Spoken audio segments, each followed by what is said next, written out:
didn't depose! I was like this close. I know, I should This be close. a lot less excited about the fact that you didn't T-pose. But he didn't, and that's a start, and that's an improvement on last time. But hello everyone, and welcome back to the Twisted Fates. I am Emily, I'm your Dungeon Master, and as always we are joined by my boys and our lovely players. Craig, Ewan, Matthew, who can wave if he wants, and Paul, who can't Hello. wave. Too late. You're in trouble, Paul. Stop waving. I'm a bad boy. What am I gonna do? Shut up, what a bad boy. Ooh. I'm the bad boy of the group. I want to have established that early on. Yes, our elderly religious dragonborn is our bad boy. Oh, when you Yes. said elderly, are you talking about his character or are you saying in real life? 25. Oof, you still are the oldest person 24, here. sorry. Why did I say I was So- 25? I'm 24. That's such an old Um, man. Jesus. Before we go any kind of further off track, we've not really got much of an introduction for you today other than a quick recap of what happened last time. Then we're just going to kind of jump straight into this session. But if you've not actually watched the last episode, I'd probably advise go and do that, because it will make a lot more sense going forward than kind of just picking it up from here. Even though last time was kind of just a wee, almost pilot introduction to the kind of the guys and the setting. But last session, kind of jumping straight into our recap, we got to meet the boys, as I said, as they were gathered in the walled town of Tenon, where their attention had been taken by the screams of a young woman who was running through the town, being chased by the town's guard. They witnessed her being apprehended after she bumped into our dragonborn Marcusar and started screaming at him. And then from this, the party quickly began their investigations into the peculiar ongoings around town. They managed to learn quite quickly that the young woman's name was Elsha, and that she had been kind of staying with the mayor of the town since her mother had died in childbirth.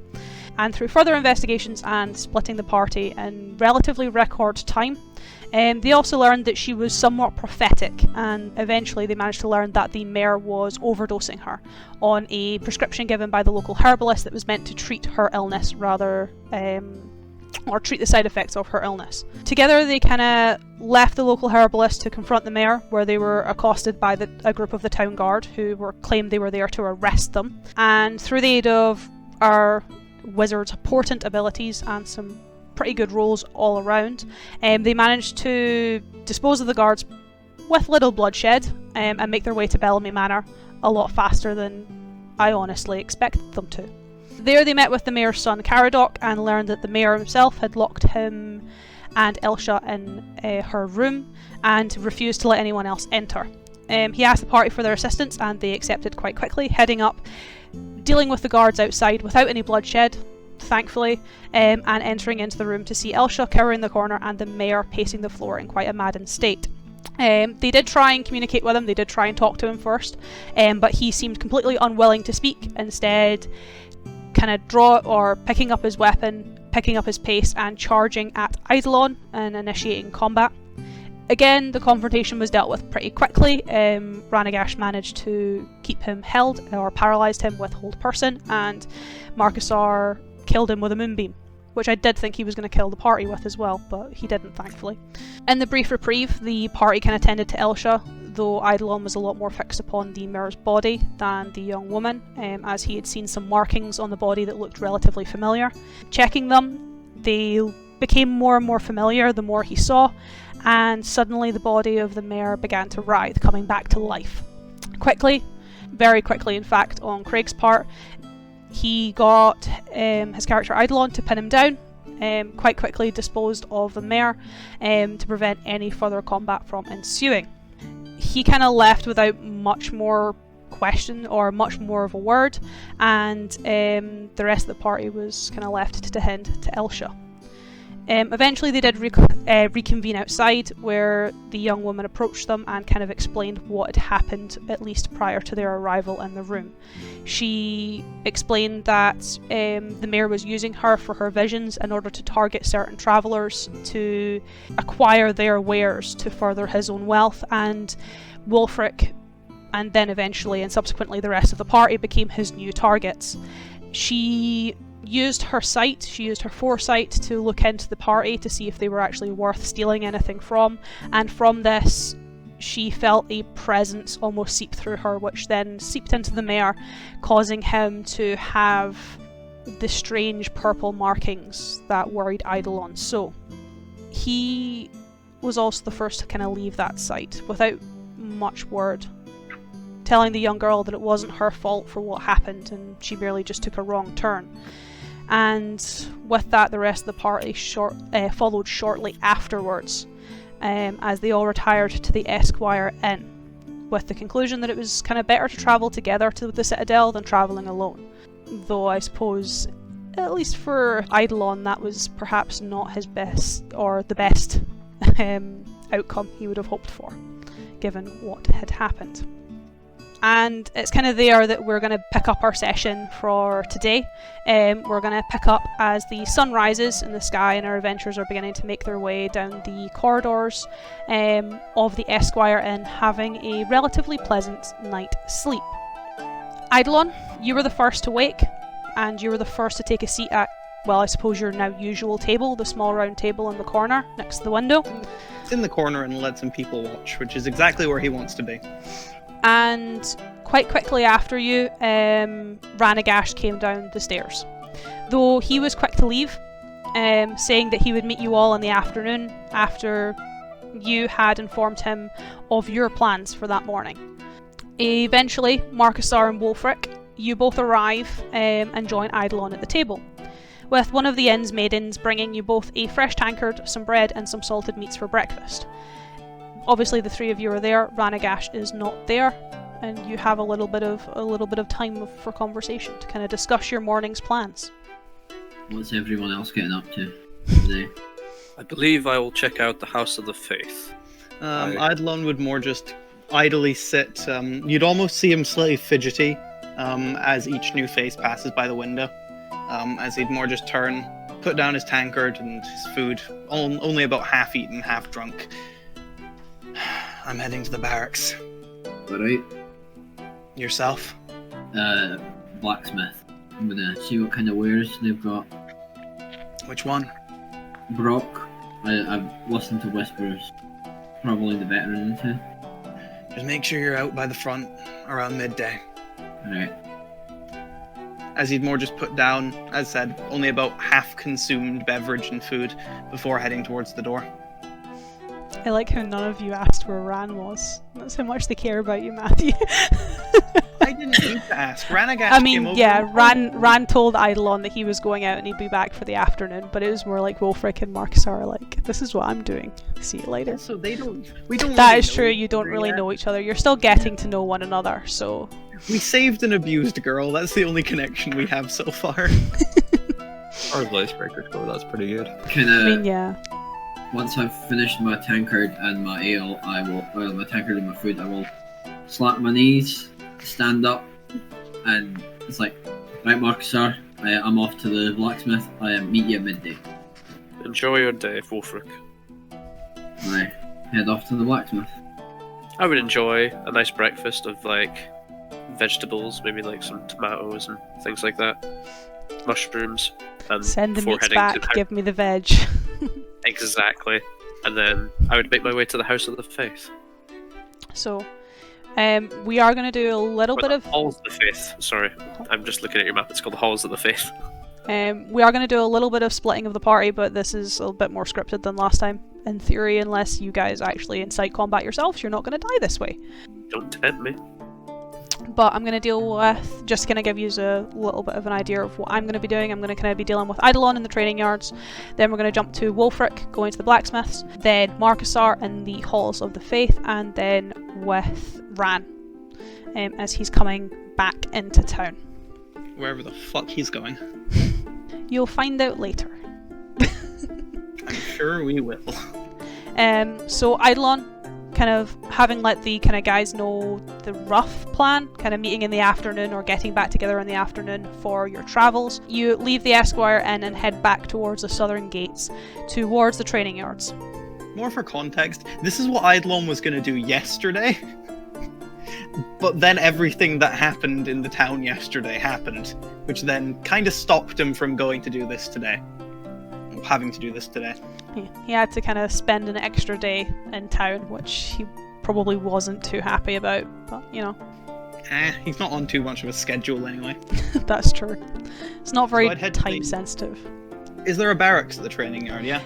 So it's kind of like a enclosed. Well, it's an enclosed yard made up of several buildings where you'll be able to see, like, or at least as you're approaching, the wall or the building branching off of the main wall, and then you kind of see a small opening, and then into more of a sanded yard, where there are several men training. And then you can see the corners of a building, which you would presume to be a more barracks style, where the town guard would sleep, where they would stay. Though as you are approaching it, there are men guarding it. Or he'd walk through the yard, take note of the men training, mentally pointing out the different flaws that they're making in their technique and maneuvers, though continuing forward to the building. The closer you get to the building, you are quite quickly stopped by a kind of collection of men, probably only maybe 3 or 4 of them, who kind of more put a hand out in front of you, not touching you, but more just kind of gestures to stop. These are quite young men, a lot younger than you, as they more kind of cough, clear their throat, hoping to gather your attention.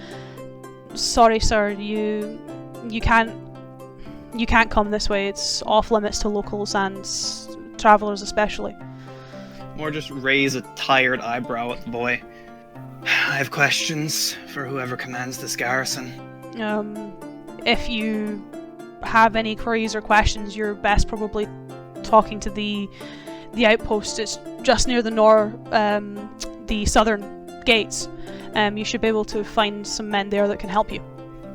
As he'd more just sigh and just shake his head. No, if my questions are to be answered, it's by whoever leads this place. Now I'm only going to ask one more time. Let me in. I mean, if your grievance is that large, you could probably take it up with the mayor.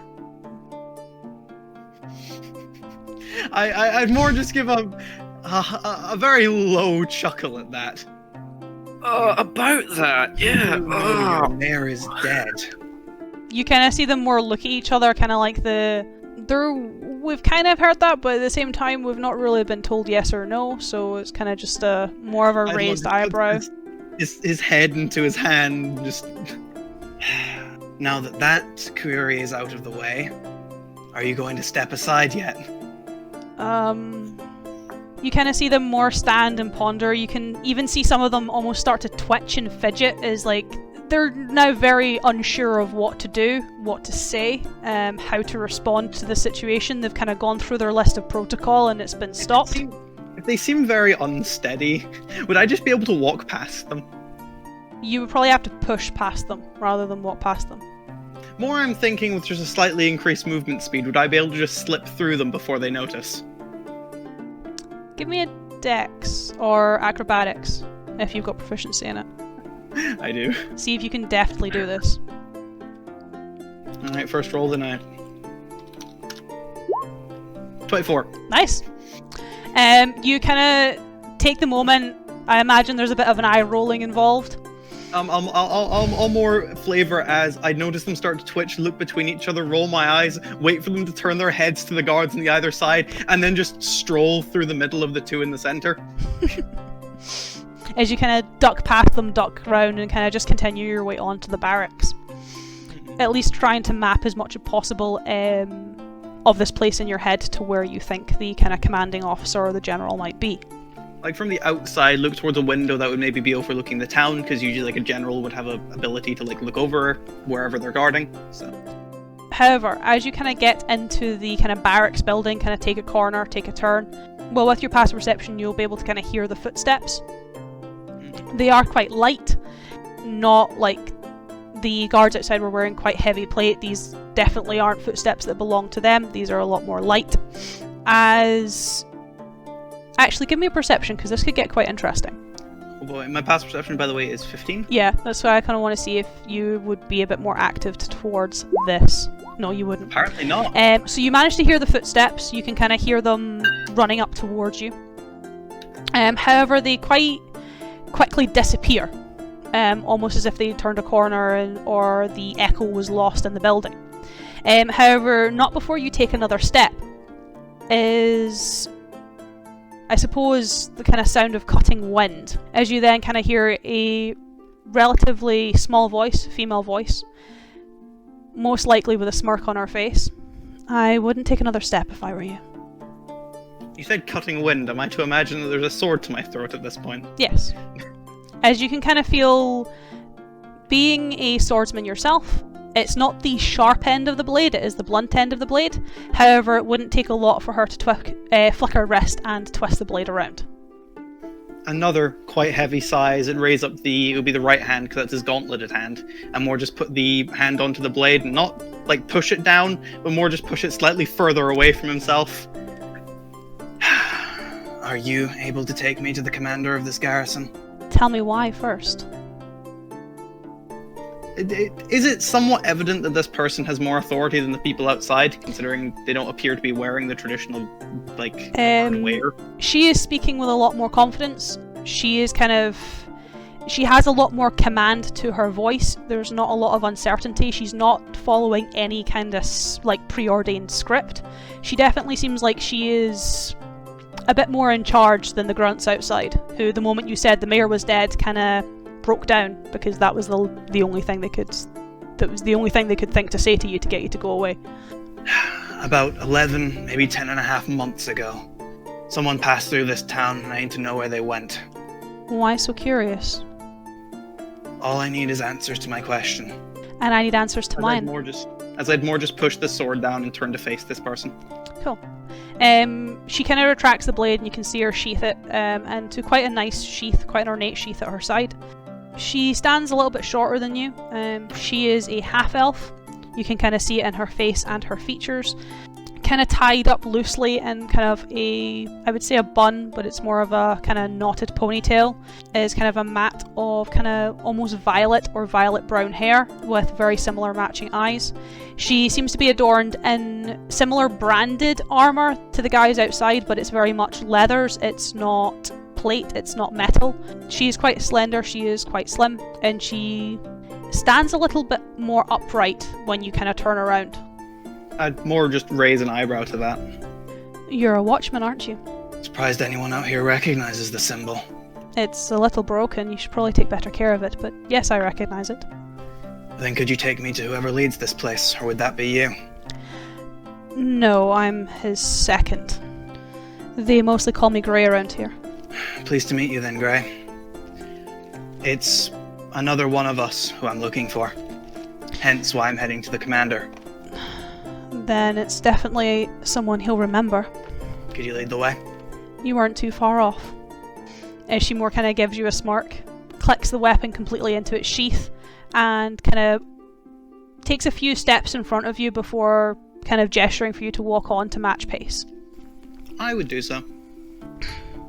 If it is just more like a casual walk at that point, I would just turn to look at her for a second, look back forward. Fansari? Yes, I grew up there. At least for a time. Thought it would be the only place that would make sense. You'd be surprised. A lot of people from the Citadel know your symbol too. I hope it doesn't go too recognized when I reach there then. I've been enjoying the, shall we say, privacy. It's mostly just legends and tales. You won't get bothered by the common folk, though the nobility usually have, I suppose, some fancies over hosting a watchman. That should at least be somewhat beneficial. Will the commander be recognized?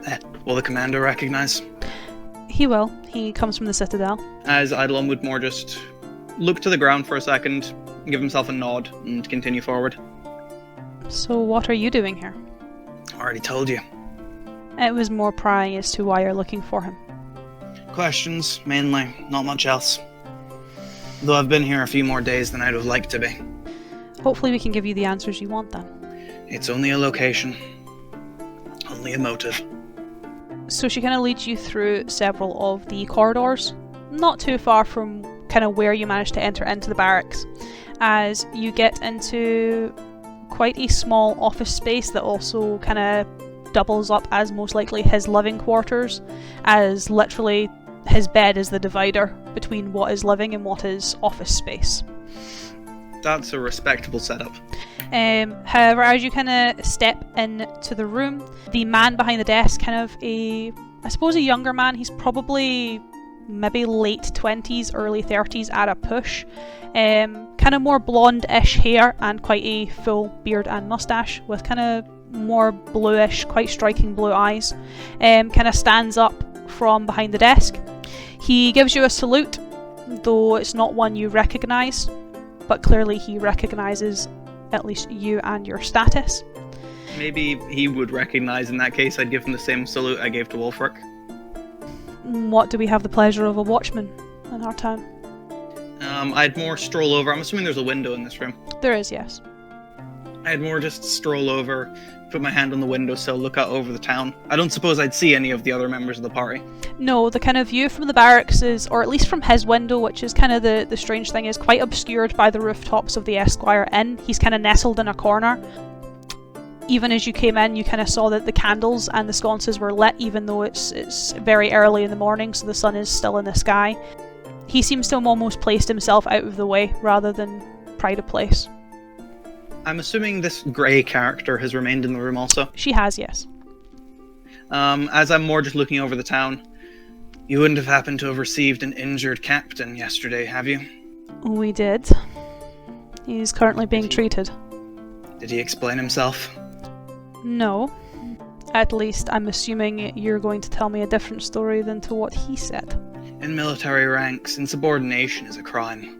He was taking bribes from the mayor to shake down travellers. That is indeed a different story than he told us, though I'm assuming, given your knowledge of such a topic, you were perhaps part of the renegade band who assaulted him and his men? I would give a hearty laugh at that one. The renegade band who he was sent to arrest. I hope you'll have him charged for that. Once we get information out of him, then yes. Though if it's not already obvious, that was a completely accidental turn of my trip. I can't imagine you came to my town looking to cause a commotion. Nor end up having your mare die. We are trying to keep that as quiet as possible at the moment. Then my apologies for mentioning it to your boys outside. You'll have likely confused the hell out of them. It's how I got in. He kind of more raises an eyebrow, gives a nod. You can almost see him like trying to contain a small smirk. 10 to 11 months ago, did a watchman pass through this town? I think... Do you have anything else? Would a name suffice? I don't recall the symbol, so a name, yes. Elenus Paneer. I do recall the man, yes. He was arrested by causing quite a large disturbance in the north side of town. Disturbance? Mind you, no force was used. He came quite quietly, but I believe he was on his way out of town, and he kind of just broke down, almost stark raving mad. It scared quite a lot of the locals, and my boys brought him in just to be on the safe side. He was with us for perhaps 2 days, and I got some of the clerics from the Halls of the Faith to tend to his broken state. I'd Longwoodmore sigh, turn from the window and look towards the captain. I can assure you that everything he was speaking was utter nonsense. The man's mad. I presume so. He was very apologetic for his outbursts, though I did not want to particularly pry into his past. He seemed like a very broken man. Serving on the wall isn't for everybody. It can easily break a weaker man's will.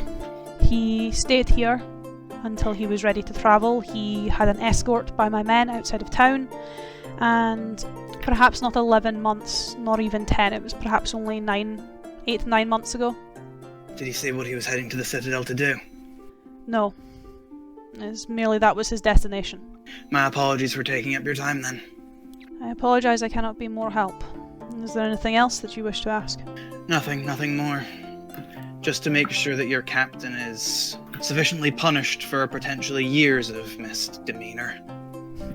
I'm hoping that we can perhaps find out how many years that was. As I'd more give a sigh, head on over and outstretch a hand for a handshake. He would take it, kind of a firm handshake. As I turn to leave out the door. The woman kind of more gives a salute to her commander than to you, and then kind of turns to more accompany you to leave. You don't have your own responsibilities? Not when someone interesting comes to town. a very exasperated sigh. You aren't going to try shake me down, are you? I can't imagine you'll have anything worth taking. What's that supposed to mean? I thought you watchmen kind of lived simple lives. Apologies for not accrediting you with knowing more than I thought you would. You are quite the talk, and Thansari. I can imagine being close by. So forgive a more curious mind. And forgive a lack of answers. I wasn't expecting any. No, me leading you out is merely protocol. It stops you wandering where you're not supposed to. You are still a civilian. A simple sigh, and then silence is being let out. Unless anything's said, of course. Not particularly. She would kind of lead you out, kind of take you to the entrance of the barracks, back into the sandy training grounds. But yeah, she kind of bids you farewell with a salute, kind of leading you back onto this, kind of leading you back into the sands. I would return with the watchman's salute, before turning around and more exasperatedly heading back to the tavern, as that wasn't very helpful. Gave you a little bit of information. All I know is that what I thought happened did indeed happen. Confirm your suspicions. A little bit, and a little bit more. As we kind of whoosh across town through the narrow streets and alleyways to Wolfric. As you are kind of making your way around the corners towards the narrow streets where the blacksmiths of this town are. You can kind of see them from the outside. They don't have any open forges. The forges are most likely inside. However, side by side, almost identically side by side, there are signs for two different blacksmiths. Both have the same emblem upon them, but both have different writing upon them. One has Brock's shop written across the top of it, in quite etched letters, quite possibly a translation of Dwarvish script, and the other one has Simtori's shop written across it, in very beautifully handwritten a cursive script. I'm gonna go into Simtori's shop. Cool. As you head through the doors into the shop, you can kind of hear a small bell in the corner kind of ring as you open the door.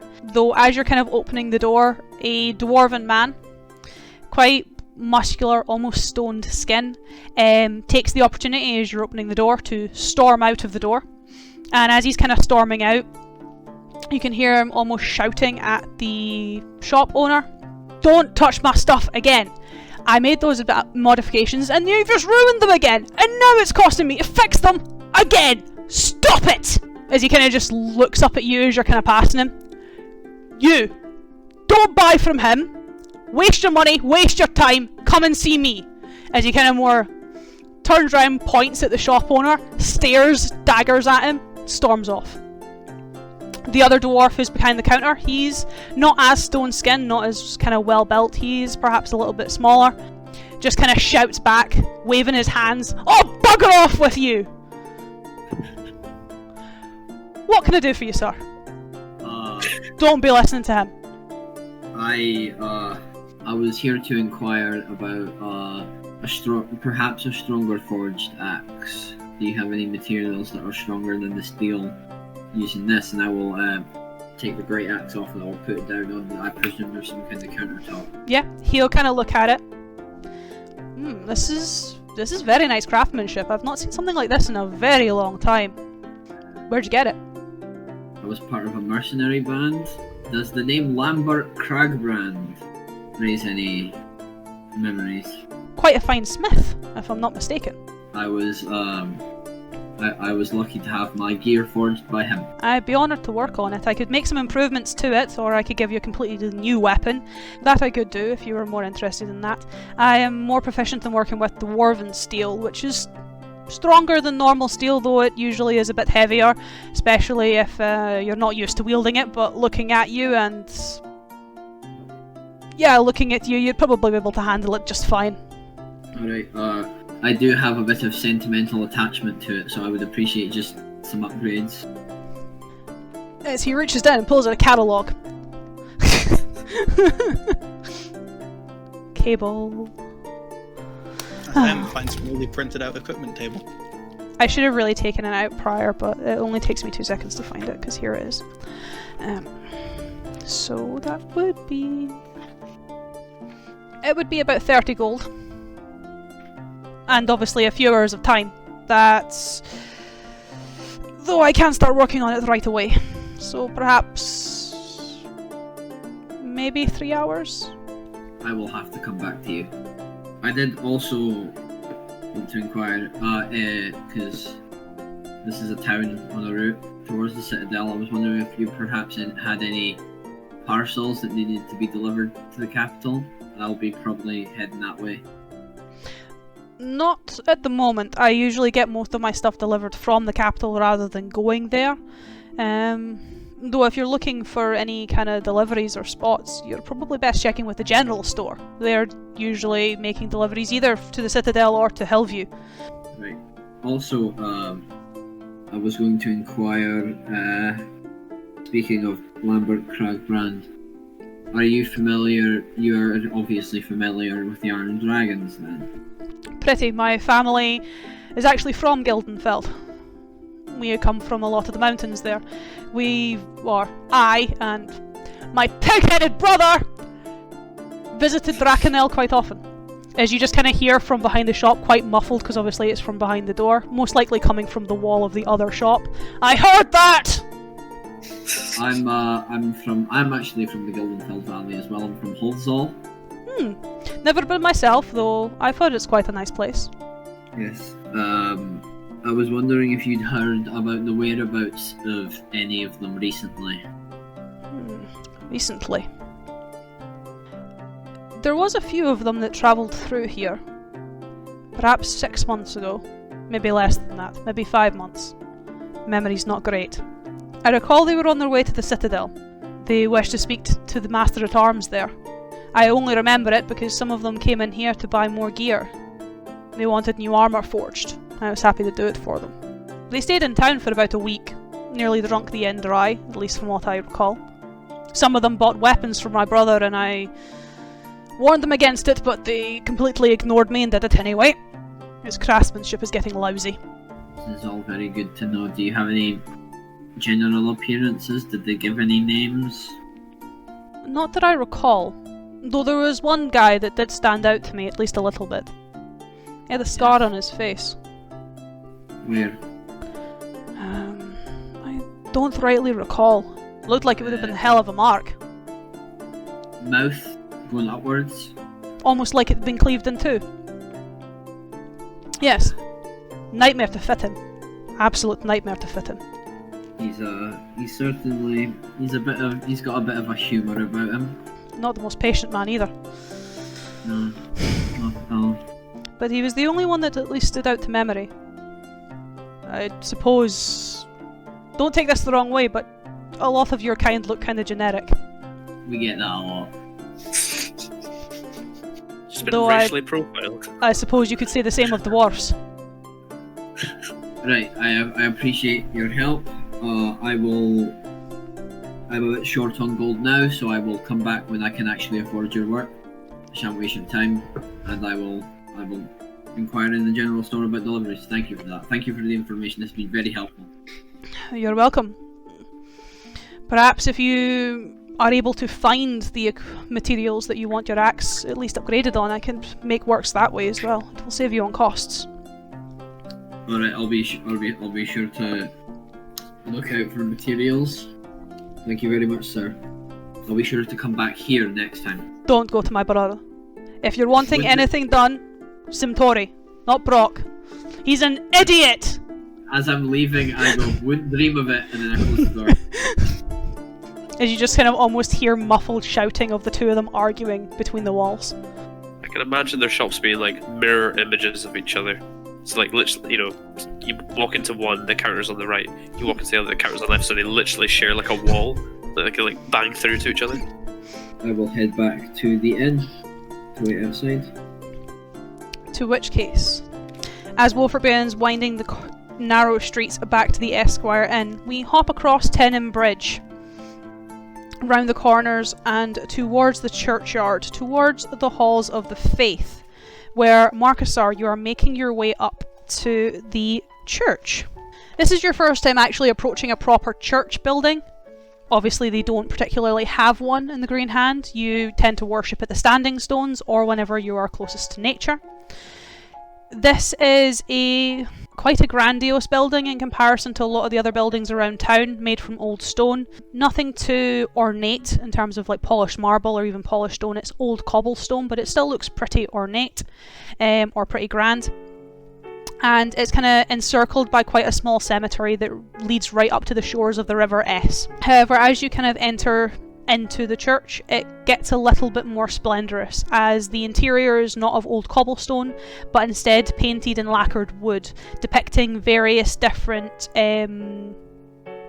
what you suppose to be religious scenes. Similarly, lining a lot of the walls along the kind of right and left hand side and between the pews are a lot of shrines dedicated to perhaps different deities that you don't really recognise, that all seem to lead up to the kind of main altar, where behind the priest's podium 5 statues stand with their shrines in front of them. From left to right, I'll kind of give you a wee bit of a description of what you see from these statues. So on the far left you see an elf carved from white marble with golden filigree decorating his clothing and his hair. He holds a balance, so like a scale, with the left hand side lowered by a single golden feather. Standing or kind of coiled next to him on their own plinth is a feathered serpent, carved from white wood with painted feathers that match kind of the rainbow or the hues of a rainbow. In the centre, an old man is carved out of rock and leans against a knotted staff. Though as you're kind of making your way into the church, he's kind of the one that kind of grabs you, as almost as if his eyes are actually following you as you're kind of walking through this church building. Standing next to him is a man carved from black stone. He appears to be human, if not for the 8 delicately crafted wings that are sprouting from his back. Then finally, on the far right, another elf stands, though this one is carved out of almost a polished blue rock, with silver lace decorating him rather than gold, and he too is also holding a balance, though this time the right side is being weighed down by the pommel of a blade.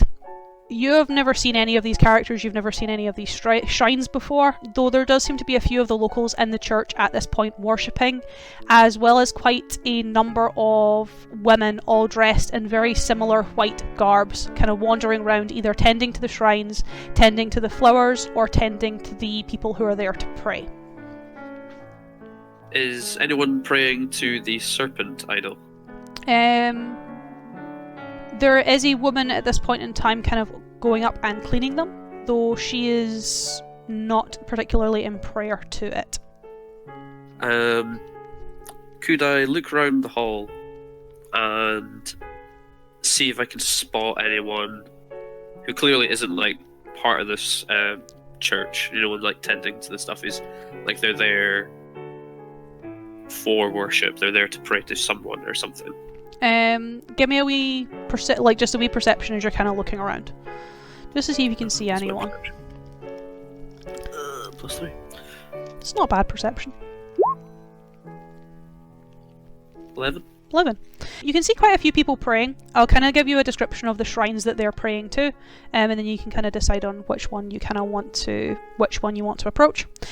So you can kind of see probably an older woman praying to a shrine that almost looks like a cross made out of dead trees.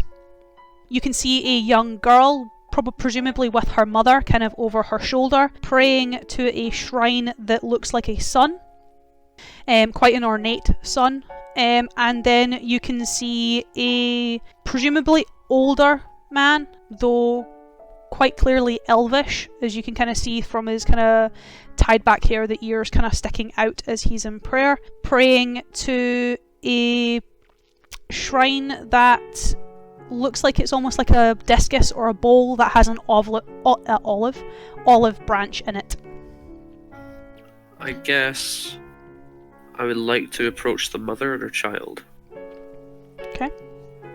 As you're kind of approaching, you can kind of see the child being almost quite happy, quite jovial, and you can kind of see her mother handing her, just as the kind of young girl's finishing her prayers, her mother hands her a golden coin, and you kind of see it, the young girl set it in a bowl just below the sun shrine. the moment the kind of girl turns around and catches sight of you, she quite quickly kind of scoots quite close to her mother. Though you can kind of see the mum kind of kneel or kind of bend down towards her daughter and kind of whisper to her that it's okay. Good day to you, child. And to you, are you here to pray? Oh, not me. The gods I worship are not present in this hall. You kind of And I see... guess none of yours are either. What would you mean by that? Well, surely you understand, like, there is no godliness in this hall. She kind of looks at you with a little bit of confusion. I don't quite understand what you mean. The divines, the Hyra, they are always with us. I'm afraid that is not the case, child. This place is a monument to false idols. I'm loving Matthew's face right now. I know that the only true faith is the old faith, and the she. You kind of see the kind of woman kind of furrows her brow, then the kind of moment you say that, she kind of more nods and sighs and smiles. Ah, you're a druid then. But of course, They come through occasionally.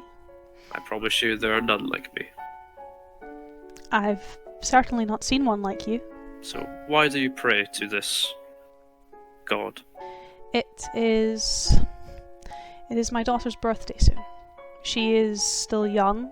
She is still full of life, so she offers her prayers to Liara. You do have a beautiful child. And I like sort of peer behind her and like give a polite wave to the child. She kind of gives you a nervous wave, still not really too sure. Probably not so much that you're a stranger, it's more the what is this? Oh, don't be alarmed, child. I am no threat. And you kind of see as the mother kind of turns around to her daughter and just like, he is a dragon. He is like Kantra. Could I, using the cantrip Thorn Whip, produce a daisy chain instead? No, that's more of a druid craft thing. Darn. Thorn Whip is very much like a... Okay, fair enough. I don't want to actually hit her with thorns. I was just like, Yeah. oh, maybe I could style it that way. Dark. Even if you kind of style the thorn... Even if you kind of style the thorn whip without the thorns and kind of have it more of like a vine or a branch, it's still more of the lashing maneuver. Whereas... Child. It's more the whip than the thorn. Yeah. Whereas Druidcraft is more of like your sensory or small plant-based magic. Okay. Can I look around? Is there any birds or like small creatures in this church at all? Maybe like in a window or whatever. Give me a nat 20 roll, just flat d20. Let's see how lucky you get. Another 8. You can hear them, but you can't see them. They're most likely on the outside of the building. So if I were to speak with animals, they wouldn't hear me. Nope. Damn. What else have I got? Nothing. Paul desperately tries to make this child like him. I was trying to. What cantrips do you have, Paul? Right now I have prepared Thorn Whip, Poison Spray, and Produce Flame. But they were the same ones from the previous day, which I didn't really get to use to that much effect, so keep them in. You could make a nice little flame for her. Produce Flame. Like, don't be terrified, child. Kid could be a pyromaniac in training. It's like, the angels of, like, the Bible, and just like, be not afraid, and they had, like, 1,000 eyes. Biblical angels are the best type of angels. Yeah, accurate angels. You do kind of see, though, when the woman kind of describes you to be a dragon, like this Kantra, whatever that is, the young girl doesn't immediately relax, but she seems a little bit more comfortable with you. Well, considering what Kantra's the god of, I don't expect her to be fully relaxed after hearing that. So she said it is the daughter's birthday coming up, right? Yes. And she gave a gold coin. I am assuming, can I infer that that's just some sort of like, you'll just give a gesture or a token and you'll receive something in return. Yeah, it's kind of like the... your interpretation of it coming from the old faith would essentially be like if you, for example, went out hunting you would then plant crops to repay the life you took. It's kind of like Yeah. they're obviously asking for a blessing from this deity. They're asking for a blessing from Liara, so they are giving her a gold coin. Okay. Speak to the mother and just, but also like in a way that the child can like understand as well. Just like, she provides for all, as long as you're willing to pay recompense as well. I remember speaking with a druid about it. It sounds quite a lot like Veneer and Serus. They are our gods of justice and mercy. You cannot do anything without expecting consequences. You cannot ask for anything without first giving payment. Of the old faith, you need not ask for anything. All will be provided. Just look beyond the walls of this town. Look at nature and all things wonderful it has to offer. We too have our own, I suppose, version of your she. There are none like her. He is. She's the one true goddess. As you kind of more see her take the hand of her daughter. Yeah. It was a pleasure to speak with you. And a pleasure to speak with you. And she kind of gives you a nod. The young girl kind of gives you, again, quite a cautious wave, though slightly less cautious than last time. And you kind of see them I wave back. more wander through the hall. I guess I'll wander over to the elf. He kind of finishes his prayer and kind of turns around, again more wide-eyed staring at you. Though he seems to recognize your emblem, at least to a little bit more than the woman did. Strange seeing one of your group. Is that the correct term? One of your group out this far. I've been tasked with a great mission to benefit our group, as you call them. Well, perhaps you will reach some enlightenment then. I've already found enlightenment. And perhaps you will find some as well. That was poorly worded. I have lived a long time. I have already reached a stage of enlightenment that I myself am content with. I pray now only for peace. Well, if peace is what you seek, then look no further than the old faith, as nature will return order to the world. He's doing it again. He kind of smiles, and he places a hand on your shoulder, kind of more moving a bit closer towards you, and kind of turns you to face the kind of rest of the church. My boy, there is a lot that you do not quite understand. I understand plenty. Well, tell me this. When you look around this building, and you see people before these statues, and you see the priestess carrying out their duties, what do you see? I see people who have lost their way. They do not understand. Well, to them, they see you as a man who has lost their way. I am far from lost. I know my way. And to them, they have found their way. And they are lost as she. You hear him sigh as he kind of takes a hand from your shoulder. You will find people will talk to you here, you will have discussions, but you will find that they will not listen. And I hope judgment comes to them softly and quickly. And I guess I'll just leave out of the hall as it looks like I will not find anyone of similar thinking here.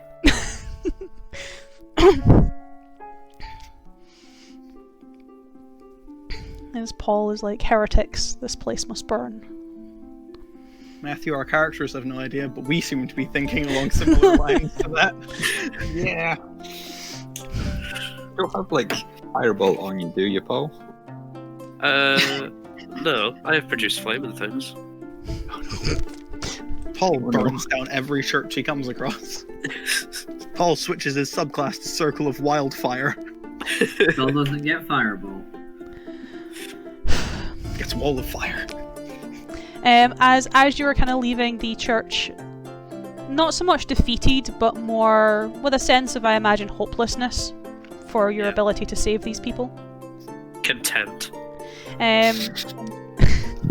we will kind of just pass not too far to the northern gates. Whereas as Markstar begins to make his way back to the inn, we join Ranagash. So first off, Matthew, I need you to make me a survival check. Yep. Just to see how well your hunt went. I'm afraid. Oh. Not bad. You don't manage to catch anything too large, as there's not a lot of like forested woodland nearby. It's quite it's more fields and delves, though you do manage to get quite a good string of rabbits, both for hide and for meat purposes, so you've got a pretty good haul coming. But during your time out in the wood, during your time out on the hunt, you, I suppose, did attempt a little bit of divination, a little cheeky bit of divination, and this is where your collection of tables come in. Oh boy. Because this is more of a, I suppose, random prophecy. It's not like a preordained prophecy by me. It's genuinely going to be random. Oh boy. So I'm going to give you a list of dice. You just Alright. roll them one by one, and that will generate what kind of prophecy Ranagash will have seen whilst out in the woods. So first I need you to roll me a d6. Mm-hmm. Followed by 2 d4s, Mm-hmm. and then the final dice will depend on what those dice rolls were. So just those 3 for now. 3, 3, and a 2. So it's that one, it's not that one, and it is... Oofed, okay. Oh boy. So what I need you to do for me now is roll a d6. Another 3. Lots of 3s.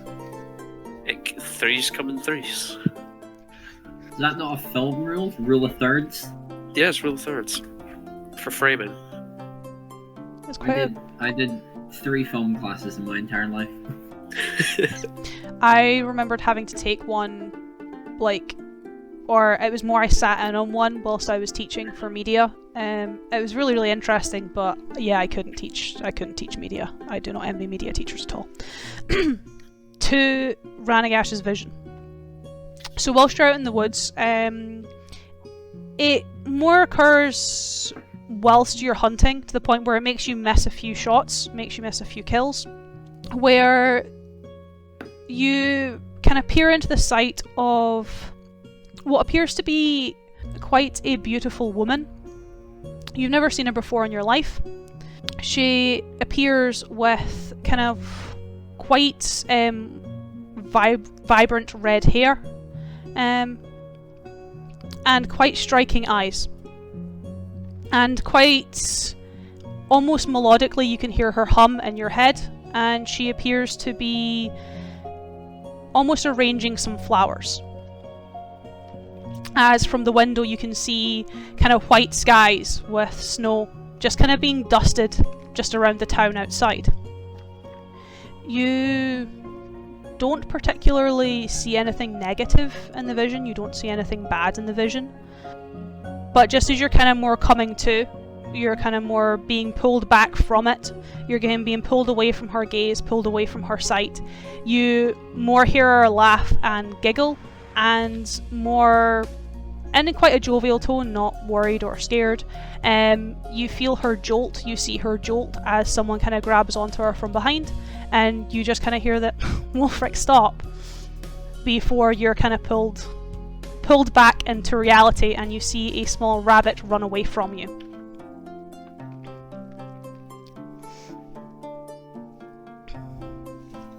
It was really funny watching Ewan's facial expressions for that entire time. Like that was more of the joy I was getting from that. But coming back to the present and coming back to your journey back, or your arrival back into the northern, through the northern gates and into the town of Tenon, as you begin to make your way to the Esquire Inn to join the rest of the party, a rather familiar face kind of more spirals and bumps into you, relatively short in stature. As more stumbling back, looking up at you with more of a confusion than anything else, before kind of recognizing you, you see Hazel. She has quite a few bits and bobs on her. You can kind of see her goggles are kind of been pushed back quite messily onto her hair. And she kind of looks up and you go, "Oh, I remember you!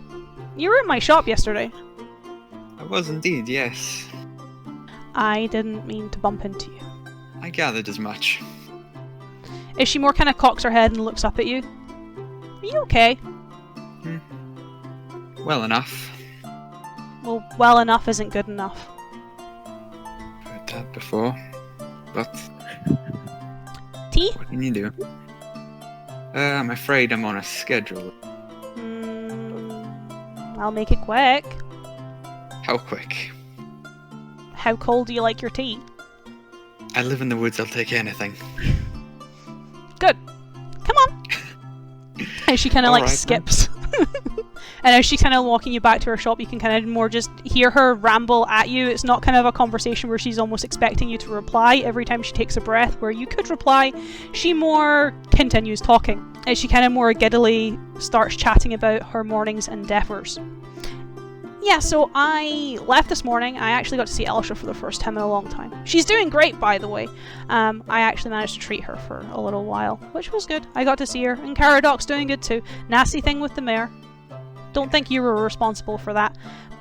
As you kind of almost hear her snicker. But, you know, what can you do? He wasn't a great man. He never was, ever.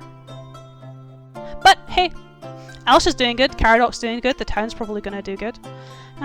Do you have any specific flavour of tea you want? As she kind of like pushes open the door to her shop and throws her satchel against a collection of books that just clatter. I'll take whatever. Whatever's good around here. Well, I'm sure I can find something. As she kind of nips down the back and you can hear her begin to climb up on the furniture. Are you sure you don't want help with that? I remember the other day very well. No, I'm fine. I know where it is. It's not as high up this time. At least I don't think it is. But at the same time, you know, you can't really climb on my shelves. You just break them. You can have a seat, though. Alright. As you do hear a little bit of clattering. Not nearly as much as the previous day. Though she doesn't quite scream as much. She seems to be a bit more in control of this chaos. As you can kind of hear the small whistling of a kettle before she kind of more comes back with a small tray of kind of more metallic cups and a more sweet smelling tea. So, what's well enough? Well enough to... Well, we'll have to get up in the morning and do things and hunt and it's... I wouldn't say pull it out because obviously it's still raw and fresh and I don't want to get blood everywhere, but you know. Well enough for other things? Mostly? You like to dodge questions. Yes, I'm very good at it. Lots of practice. Well, you're not very good with me. You're not as dim-witted as an orc. How are your friends? How's the tea? It's good. Warmer than I expected. Take the edge off your headache, perhaps? Are you getting drugged right now? I hope not. Now that she more mentions it, kind of pointing it out, you are more used to your headaches after you've had any kind of vision, any kind of prophetic. It's just something you kind of live with. You've very much gotten used to them. They don't affect you anymore. However, you do notice that it's the buzzing, the ringing, the kind of numbness is not there. It's more warm. Feels quite pleasant. It's done something, whatever you've put in this tea. I use the same thing to treat Elsha. You've been drugged.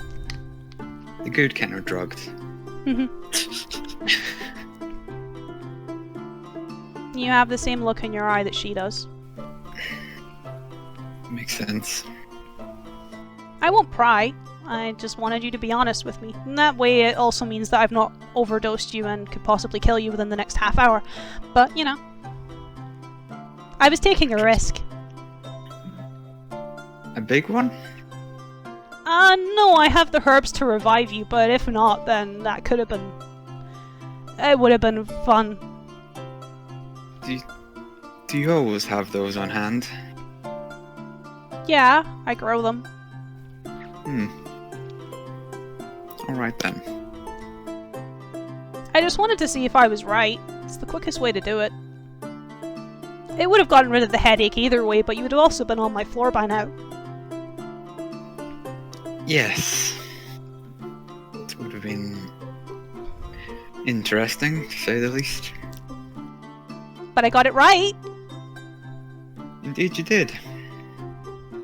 Though I imagine they're not as bad for you. Would I have heard about her? Probably not.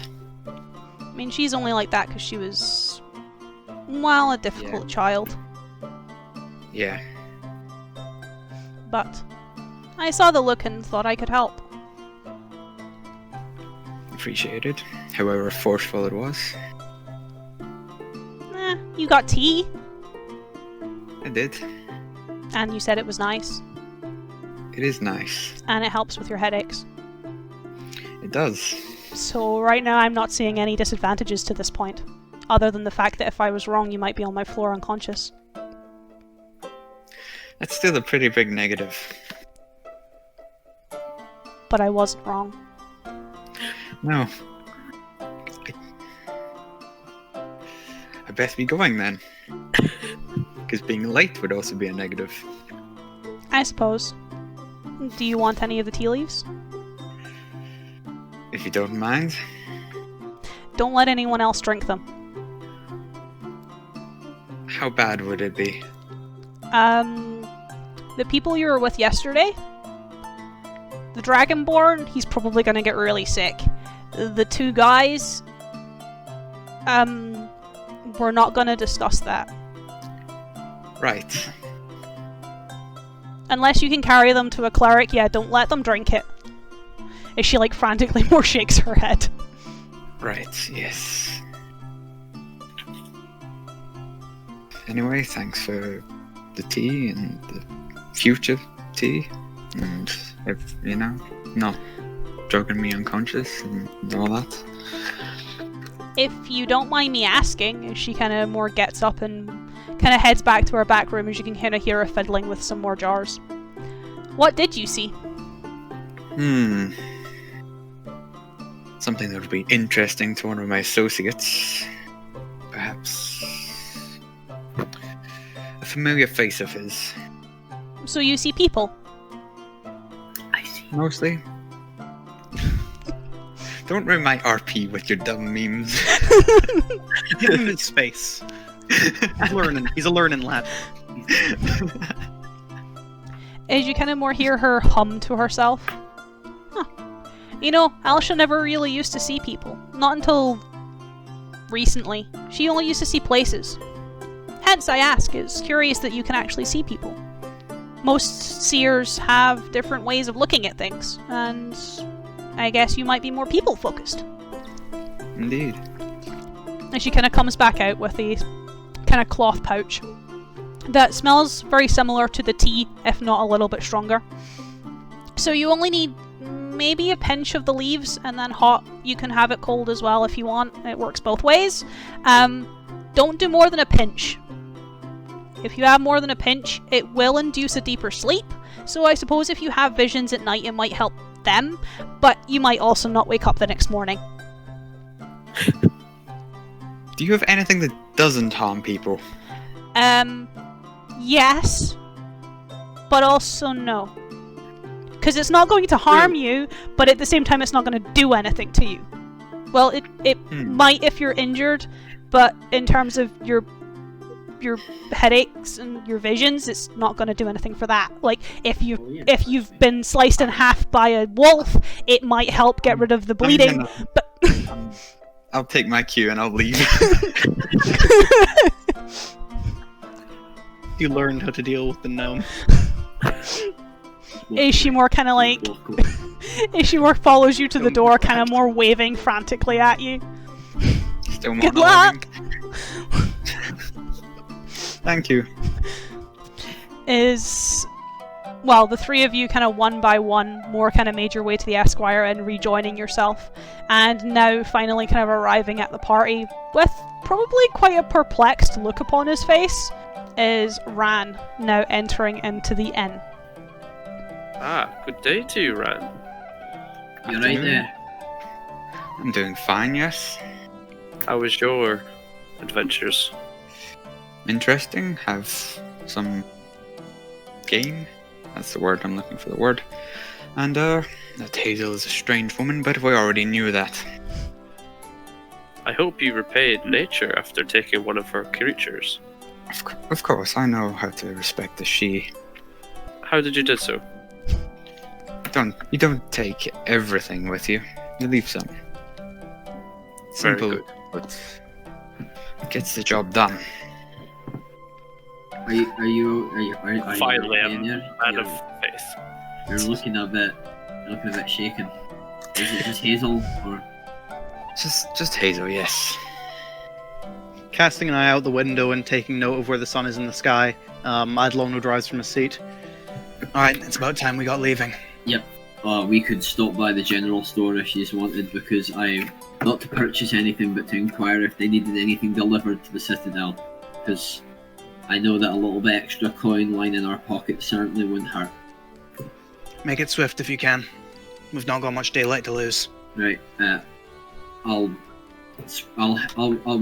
presume we all get up, but I'll head in front of the rest of them towards the general store. Cool. When we leave the tavern, I'd cast an eye back. Actually, would I actually be able to see the training yard from here? Actually, yeah, I would. Yep. Just very roughly. If I just scanned the windows of it, I trust I'd probably be able to see someone looking out at us. With a bit of curiosity, yes. Not so much out of the windows, hilariously. So when you come out onto the market square, there's kind of those rows of building just between the kind of northern archway, and then you can kind of see the training yard just almost to the left of it. More kind of standing at the corner there, back against stone wall. I'd lock eye contact before giving a sigh and heading off in the direction of the Tenon Bridge. So, jumping quite quickly to the general store. Just as you're kind of more running ahead, would Ran and Marcusar, would you join Wolfric at all, or would you kind of be more kind of tracking out Eidolon? I think I would follow Wolfric. Yeah, probably do the same. Cool. You know, I'm always keen to like help out. Help out whenever possible. So yeah, you head into the kind of small general store that's just kind of on the corner, just out of the way from the market square.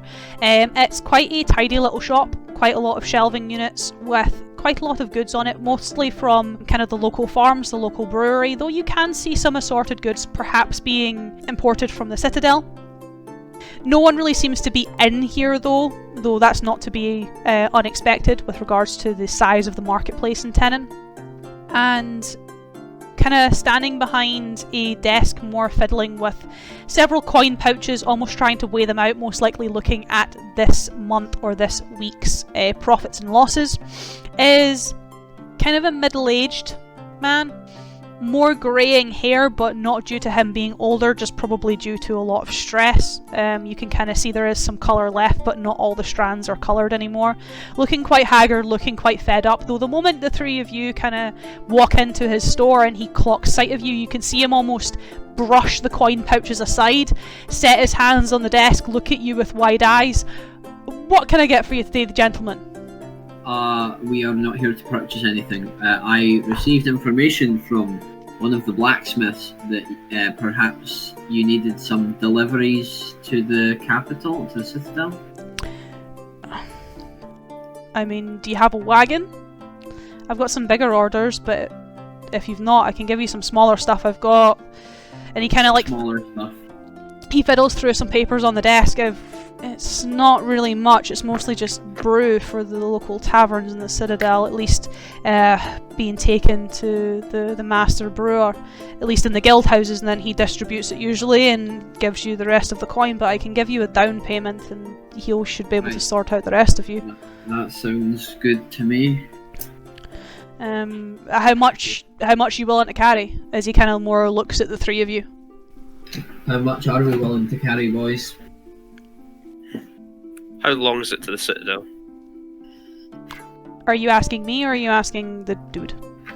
I'm asking you, like, how many days are we from the Citadel? So, at this point in time, being in Tenon, you are about 4 days from the Citadel.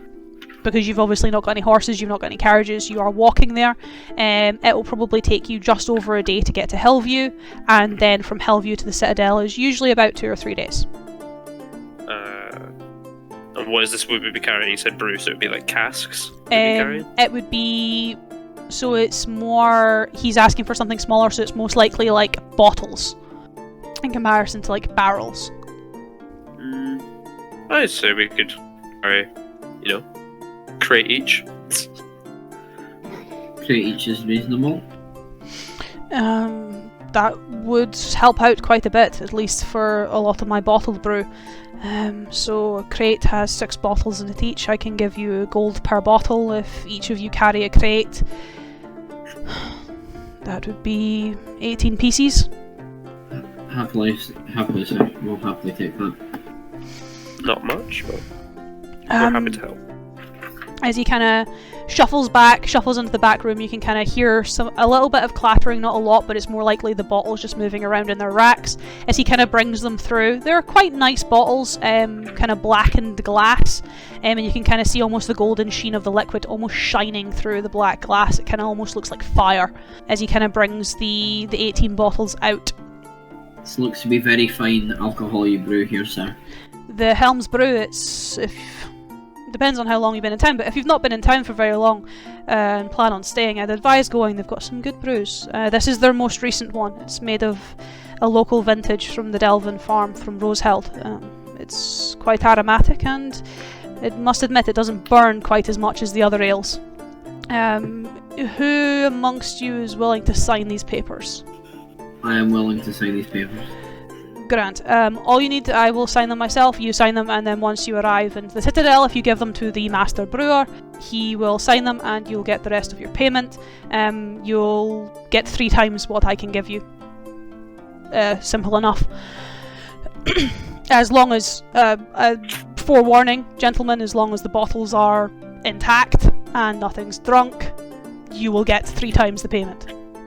As he kind of he shuffles through a set of papers, takes out a small, almost like a check-sized letter, signs on the line, kind of turns the page around, hands or gives the quill to you, Wolfric, for you to sign as well.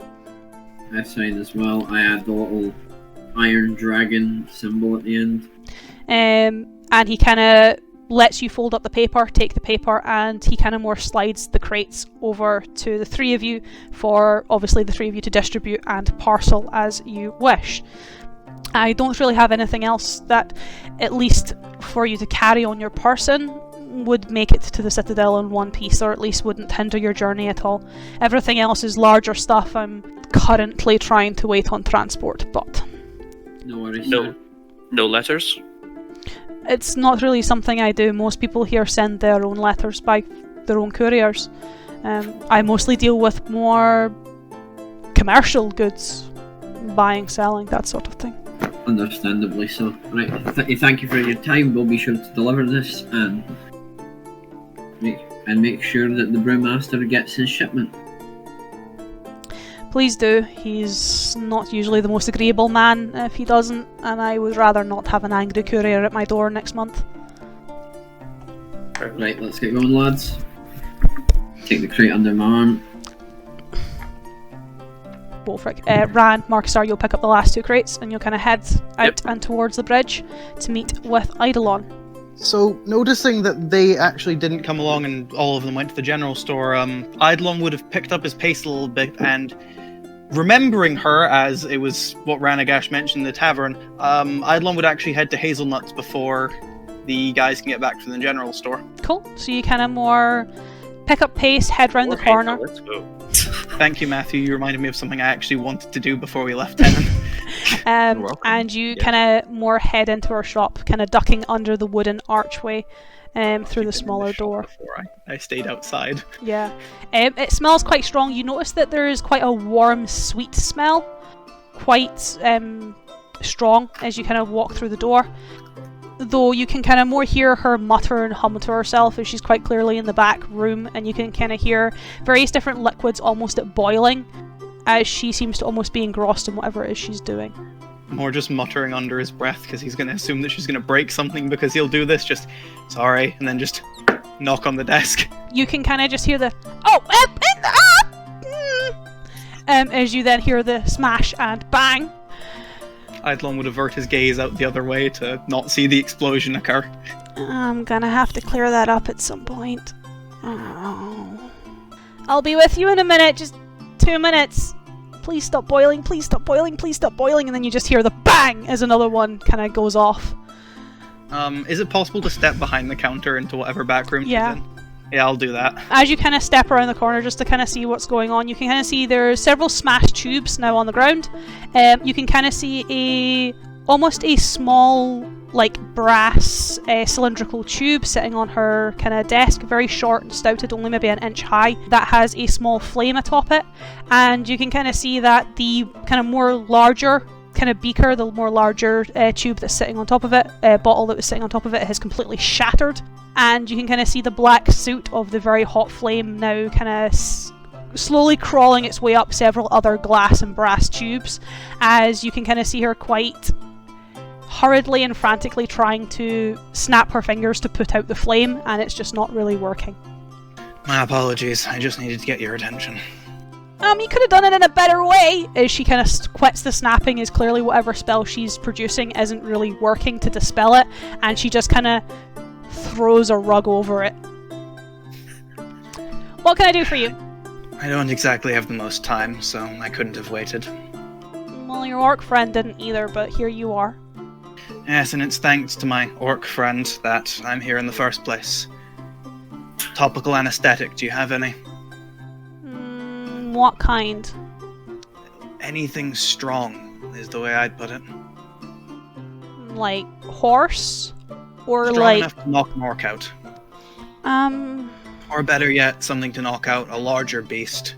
If you've got anything that could knock out a mammoth, that would be worthwhile. I mean, maybe in larger doses. As she kind of looks around the room, you can kind of start to smell the cloth or the rug that she kind of threw over her equipment is starting to smoke, and you can kind of smell it burning under your nose as well, taking away the sweet smell of the shop. A wet rag puts out a fire, doesn't it? Yeah. I'm gonna pick up her rag, put it to the side, take out a rag of my own, put the water skin down it, and then put the rag over it. As she more kind of turns around, is by this point you kind of turn to watch her, and she's already halfway up several of her shelves. And she kind of turns around, precariously hanging on. Oh, thank you, I was gonna get back to that at some point, but well, I'll need to fix it first. Mammoth. Are you wanting it to, like, kill it? Well, it wouldn't be able to, but that would work. I have this. As she kind of reaches up and kind of pulls a very dusted old jar that has quite a lot of blackened leaves in it. You're not too sure what it is. This would probably work. Probably is good enough. I mean, yeah, but at the same time, like, don't, like, let anyone else have it. I mean, I don't exactly need to. Yeah, but, like, even accidentally, like, you know, when you're making anything and you just kind of accidentally use it, and then you're like, yeah, I probably shouldn't have done that, but they're already halfway through the muffin. You're speaking from experience. No. I don't need an insight check to tell that bullshit. How much? I don't really grow this anymore. How much do you have? That's not very much. I was more going to ask if you needed anything from the Citadel, or... Not really. The herbalists there are not great. Could I just leave you some gold for it then? Yeah. That's more kind of what I was referring to what you have. Like, it's not something I grow anymore, and it's not something I should really have anymore, so I'd rather it disappear. But, you know, like, a piece or two usually wouldn't go amiss, because then I can buy more equipment. Because I might need that. I'd put down all the rest of my gold, which is only 6, but it's gold. That's a lot more than 1 or 2. As I'd give a weak smile. I keep it in the jar. This stuff can be pretty toxic. Good. As I take the jar and put it into my bag. Okay. Yeah. With it, if you are going to use it, like, more discreetly, I would probably suggest using wheatgrass or even ginger. It has quite a potent smell. As I turn around and give another like small smile. Oh, don't worry, it's for personal use. As I turn around and head out of the building. As you're kind of more heading out to obviously meet the rest of the guys, you kind of more... She's quite clearly stopped in her tracks as she's trying to process what you're saying, and you're well around the corner and almost near at Tenon Bridge before you can just kind of hear the small voice being like, "Wait, what? No, you can't! You shouldn't do that." Oh, he's gone. As I'd head to the mouth of the bridge to wait for the others. Cool. Just as kind of you're coming back to the bridge, the boys have left the general store and are just coming across the bridge. As you kind of meet, the three of you meet Eidolon at the other side of Tenon Bridge on the north side of town. Get any jobs, Wolfric? We're gonna deliver these wee crates alcohol to the brewmaster in the Citadel. I'd more just give a curt nod towards that. Should be some decent pay. Just like a slow, steady nod, like, yeah, no, that makes sense. Well, we've got enough light to make it to a good outcrop. Right. Then the next day, we might be able to get to Hillview. But that's Let's on good get time. heading then. As you make your journey outside of the northern gates and begin your trek to the small town of Hillview, we will take a small break. I'm happy I didn't get stopped by Hazel there, considering we had to stop by her shop again. No. At least You kind of managed to different. dodge her and run away. But as you kind of begin your journey northwards, we will take a small break, just to kind of refresh. And we'll kind of join you guys shortly to continue with the boys' adventure. As they We did the mandatory shopping. which wasn't too long. Yay. That's because you have no money. But yeah, we'll see you guys in just a little bit, just after the wee break.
quite the face, Craig. I was drinking. Well, Have water. hydrate He faster. diluted water.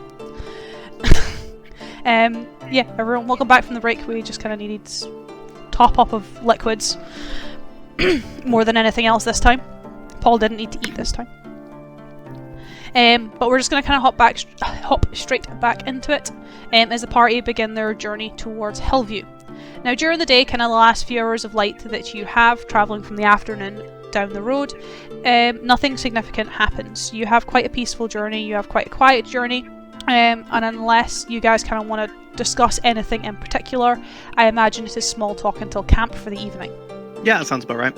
So, kind of what kind of area would you guys kind of set up? Would you set up just off the road, or would you set further into the hills and delves? I mean, is this known for being a safe road? It is, yeah. It's the main road between here and the Citadel. It is usually quite quiet. It is usually quite safe. Then no reason not just to. Just off the side of the road, then. There's no reason not to. As the light of the sun begins to fade. Famous last word. Yeah, as the light of the sun kind of begins to fade, and you guys begin to set up camp for the evening. So I'll kind of hand it off to you guys for a little while, as you'll kind of more be pottering the camp and setting up as you would. So whatever you guys would kind of be doing normally. So what are we cooking for eats? Or is that game just for you, Ranagash, or is it? I'm willing to share. I appreciate the offer, but I don't partake in meat. I'm afraid I shall forage my own food tonight, but the offer is appreciated.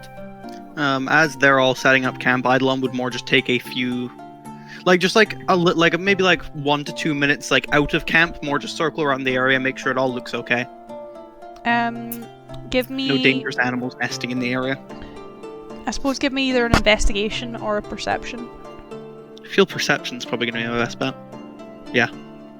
Obviously the two would kind of give you different results, but... Ooh, in that case I'll probably go for investigation though. More thorough. Ah. It looks like a relatively it's a relatively well-travelled area. You can kind of see a lot of prints and a lot of tracks on the road, both coming to and from Tenon and obviously towards Hillview. You don't particularly see any animal tracks other than the occasional deer. Your camp seems to be relatively secure, at least for the evening. If you were staying here any longer, you'd probably start to question it, because you are very close to the road, but for the night it will do. Cool. Eidolon will just head back to the campsite then, and once he's within earshot of him, I think it's just Ranagash and Wolfric if Markasar's gone off to hunt by himself. Yeah, well, I'm not off to hunt, I'm off to forage. He's off to forage himself. I'm a This area vegetarian. should be alright. It'll just be worth keeping a watch tonight. Yeah, right. I can take watch. Don't worry about it. I can do it.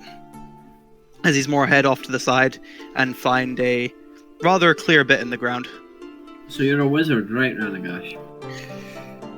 It's a rather posh term, but yes, I suppose. Or a civilized term, rather. That's probably a better term. Oh, No, it's would not you the right term prefer at a all. different term? No, wizard is fine. Do you have any kind of magical specialties? As in spells, so yeah, that. I've seen wizards throw great balls of flame. I've seen wizards that can make things appear out of thin air. I've seen wizards that can read the stars. Stars, not so much. Future is more my bag, I suppose. Although there wasn't really a choice. The future? The Like, fu- what do you mean? You're the one who haven't mentioned this, who have I? Are you like her? Her, yes, Elsha, to a degree. Eidolon would turn around and just say, "That's how we ended up knowing what was going on. He shared similarities." Wherever Craig is, yeah, I'd be pointing. Don't know where he is on the screen, because on my screen He's is there. He's above you on my screen. There he is. He's Uh, up there. As Eidolon would more come over, the morning of that day, did you see anything that had happened? More Did did I? anything during the day feel like deja vu? Well, that's when Wolfric took a big chunk out of that guard fellow. So that one coming. Have you had any since? Is that what your weird expression was earlier? People can just read me like a book, can't they? But yes, You're not that's in the what that presence was. of orcs anymore, boy. Still not used to that. But yes, visions and all that. Did you see anything in particular? Let me answer that question with a question. What's your home, Wolfric? My Mistress? home. Wife? No wife. I'm from a big family out in the Gildenfeld Valley. No waifu, no waifu. Shut up, Paul. Big family, joined up the Iron Dragons when I was about 15, 16. Travelled about, wandered from place to place. You do just wear your heart on your sleeve, don't you? Don't take that as an insult. I've seen lots of people, met lots of people. Was it did you see my home? Did you see my family? Someone. Any specifics? Woman, bright red hair, very distinct eyes. Ring any Wolfric's bell? face drops. He's like, Rings a bell then. "How much did you see? What did you see?"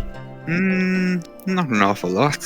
Must have been sometime in winter, a bit of snow, a bit of cold. Just, I don't know, content with herself. Mentioned you my name. Flowers. Ranging flowers, yes, that's the one.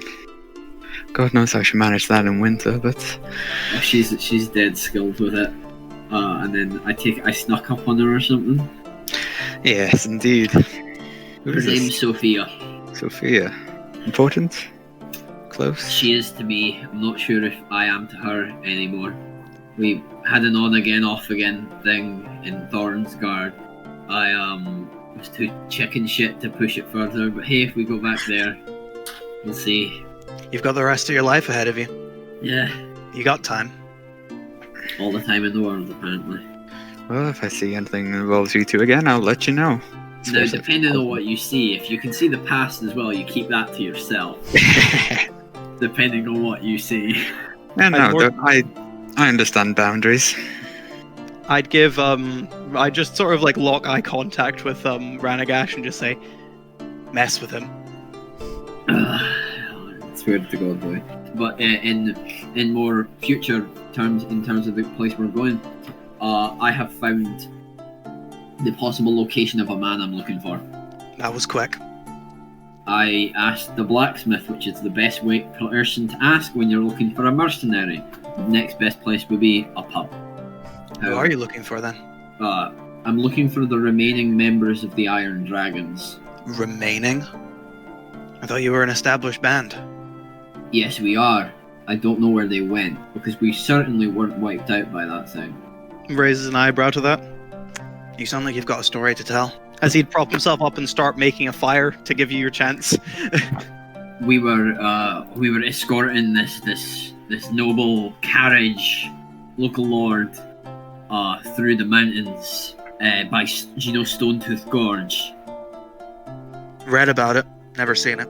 We were crossing the bridge there. Dragon swoops down from the mountains. Attacks our convoy. That a common occurrence? Not what I'd heard of. I was thrown into the gorge. I survived mostly because I landed on the carriage. He'd give a morbid chuckle at that.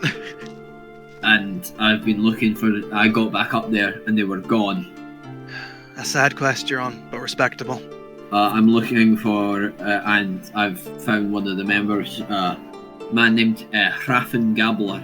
I'll give you a brief description if you want. A description Just in of case him. you see him and I'm not around.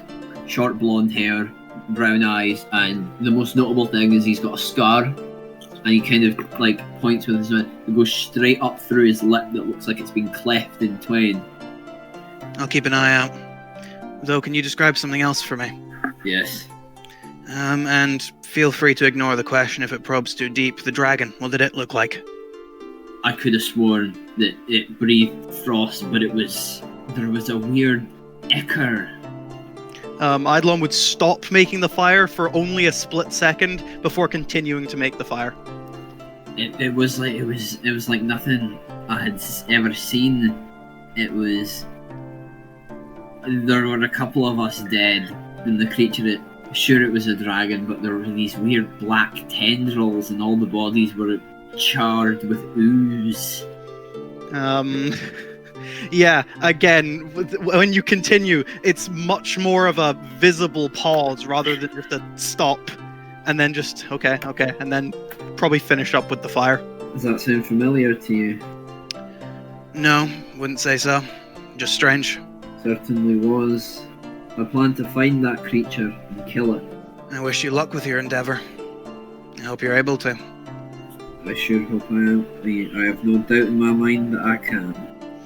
Just make sure you're still alive for whoever this is you have to get home to. I'm an Iron Dragon, I don't die that easily. Make sure to stay true to those words then. I've been a member of that organisation, Christ, longer than I was out of it. I've been in that organisation. Let's call it 19 years. Wait a second. I need to do math for just a little second. You say 19 years, yeah? Yes. We might have been serving for like the exact same amount of time. he would very literally stop, raise a glass. To the same amount of time serving then. Anniversary. That's oddly coincidental, Ewan. As who's cooking the game? Ran, I'm assuming you. Probably be Matthew. Yeah, sure. That's your -1 wisdom. Do you want help with that? I'm proficient in survival, so it's a +1. Okay, so we'll see how it goes. Give me a survival roll. And Paul, I need you to also make me a survival roll to see what you can forage from the nearby area. Oofed. Yeah. Sweet. It'll be edible, hopefully. 9. Not also so great. You're able to find some berries, Paul. However, they are not enough to make a meal, and you're not too sure if they're poisonous or not. They'll probably need further inspection. Matthew, as you begin to kind of cook the game, you're not really so used to cooking. Usually your dad does it. Mm-hmm. And this is quite really the reason why you can kind of see that you can't get the inside to cook quite as fast as the outside. Mm-hmm. It's a burnt game. As Marcusar, you kind of come back to the kind of 3 men sat around the fire, the kind of smell of very toasted game now kind of wafting around the campsite. I guess, yeah, I would say, like, I hope you boys are enjoying your game. Eidolon would be, definitely. Yeah. It's a little raw inside, but it's edible. It's not going to kill you. That's fucking fine. That's fucking fine. It's just rare, you know? Just the outside's a bit leathery. Whilst eating, Eidolon would use the fire to, essentially, he'd take out the jar he got from Hazel, take out a few of the black leaves, and leave them to boil a little bit. So even through the smoke and through the kind of char of the game, which is obviously quite a strong smell, Marcusar and Wolfric, you don't notice it at all, Matthew. Rand's completely oblivious to this, but the two of you smell quite a almost rancid scent shortly after Eidolon takes a few leaves out of this glass jar. It's very potent, to the point that Wolfric, you almost feel like the rabbit sitting in your stomach, and you almost feel like vomiting it back up. It kind of covers his. What the Christ? What the fuck are you boiling? More just like slightly wide-eyed, turning to Wolfric before chuckling slightly. Oh, my mistake. Sorry, I forgot there would likely be a scent to that. Fucking Jesus Christ! He'd collect some of the I've liquid. shat more aromatic things than that. As he'd collect some of the liquid from it before stowing the leaves back away. Just warn us next time. You're gonna boil whatever shit-leaved bog water that fucking was. He'd give you a hearty chuckle towards that before taking some of the liquid away and stoppering it. What is that you're drinking? Can't stomach the scent, old man. Come on, that Marcusar, you smelt that as well, right? That smelt. Oh, I was about gagging. I can smell it. What exactly is it? Not sure. Got it from Hazel's before we left. You put faith in that woman? I have no reason not to. She's eccentric but intelligent. I'd give a nod to Wolfric when he says that. She doesn't seem completely put together at times, but she knows what she's doing. What do you hope to achieve from this brew? Not much. It will mainly just help me get rest during the night. Do you struggle with sleep? I don't know if I'd say that, but working in the environment I had for as I grew up, what will be the word for it? Trauma? No. I imagine being up from where you're from, it was not exactly the most pleasant of childhoods. I disagree. My childhood is fine. Just was expected to carry out not so nice jobs from a young age, but it's just... It becomes normal when you work in a military. Yeah. I'm sure you can understand, at least to a degree. Absolutely. Once we've been to the Citadel, I'll need to... once we're in the Citadel, we're all there for a reason, correct? We'll deliver the brew. I'll see if Raffin's still around.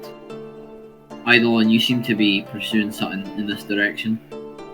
One of my men's in that direction. I'm tracking him down. We'll find your man. And then I'll see about killing that dragon, and if you are all for it, I'd be happy to have you with me. If it takes us in that direction, I'd be happy to come along. You can stop by the Gildenfell Valley. Stop by my old stomping grounds. I think it was the dragon stomping grounds. Ooh. That was out of character. Paul can't do quick whips in character, so he does quick whips out of character. My character doesn't do quick whips. He does nasty, blasphemous behaviour. Sacrilegious. I think they were sacrilegious. To you, but to them. Not again. Not again. As he turned to Marcusar and Ranagash, and you two. I have been sent on a quest by she, and I will admit I don't know the way, and I hope to find guidance in the Citadel. And you? Traveling works for me, wherever that may take me. He's just vibing. Well, at the very least, your talents have been incredibly useful. Appreciate it. As he'd also gesture towards the game as he says that. But apart from that, he wouldn't say much more for the night. Can I inspect to see if my berries are actually poisoned? Give me a nature roll. Oof. You're not too sure. They don't look poisonous. At worst, they might give you a bit of a sore stomach. I'm just very happy Paul didn't nature my leaves. I'd like to nature the leaves, please. I am resigned to never speaking again. So yeah, as you kind of settle in for the evening, Marcusar has a sudden thought as to what were those strange leaves Eidolon was drinking. Can you I give am me? not drinking them yet. Well, you're not drinking them yet. I'll describe what I'm doing. Can you not, give me a nature check if you want to kind of have a look at those? Oh, ooh, That's better. So the leaves come from quite a rare flower that is said to grow upon a small island not too far from your forest, the Forest of Hilden. They are said to grow all over the small hills that cover Lover's Landing, and they are quite a beautiful flower. However, they are also incredibly toxic.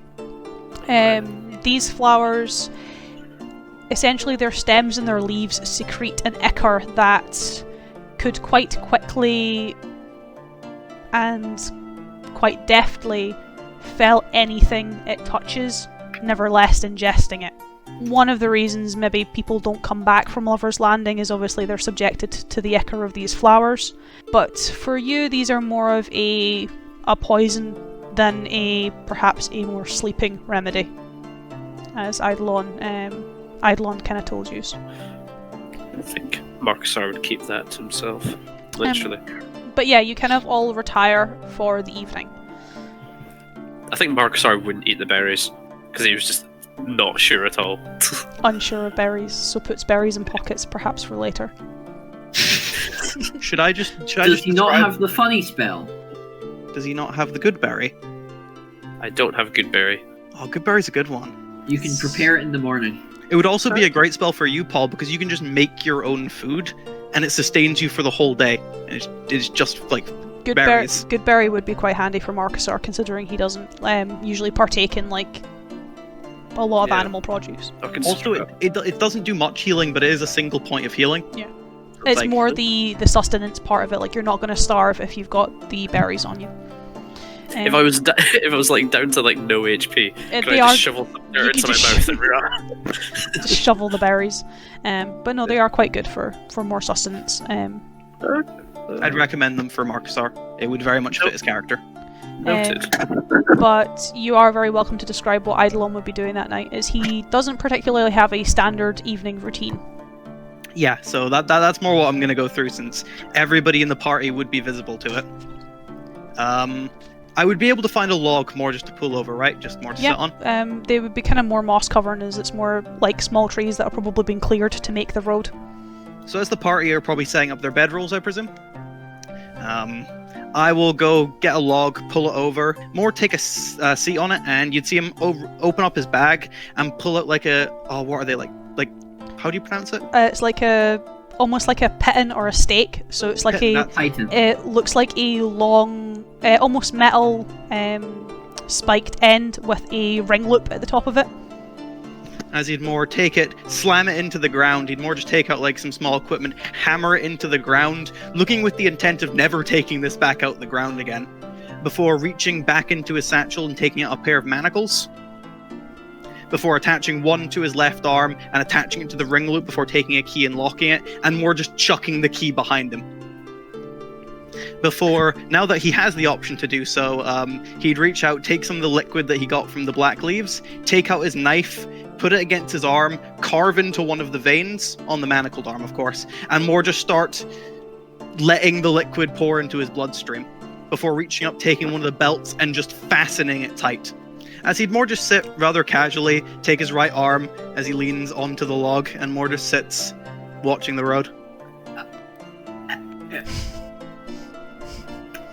You know, whatever you need to do, we all get to bed in different ways, and Wolfric rolls over and Pulls Blanky Uh, up. is pretending to, it looks like he's asleep, but on the other side he's just like I mean, Paul's the only one in the party who knows what those leaves do, so that's more interesting to me. And when you do that, he would more just give you a slight wave and just say, "Good night." night. As Does would much else happen in the night? Sorry. not unless you or Ran do anything with that, or if you two just head to bed. I think Marksar was just like, he found out about the leaves and be like, alright, that guy's got shit to work through, and I can't be arsed dealing with that. And he just like went to sleep, looking up the stars and dreaming of she. Whatever she looks like. Who knows? And then what about Ran? Would Ran just retire for the evening as well? Yeah, he's just sitting against the tree with like the wolf pulled down over his eyes. He's trying to keep that rabbit down. Missing Dad's home cooking. Yeah. As nothing really else happens in the evening, you manage to kind of sleep relatively soundly. Eidolon, you manage to stay awake until you can feel the effects of the black leaves that Hazel gave you starting to kick in, and you do eventually fall asleep. I'd keep in a semblance of like consciousness, of course, keeping watch. Getting into the morning, the kind of sun rises. Eidolon, you awake first, though a little bit more, I suppose, groggily than you would normally. And then the rest of you kind of follow suit as the sunlight begins to wake you from your slumber. How do you get out your manacles, Eidolon? More casting my gaze backwards, finding the key at least somewhat easily. I more just casually pass it back and just reach out, grab it, and unlock the manacles. As you more kind of dismantle your camp, dismantle the pit that you used for your fire, and kind of begin your journey, crack of dawn, light of day, towards Hillview. Well, we're about half a day's walk from Hillview.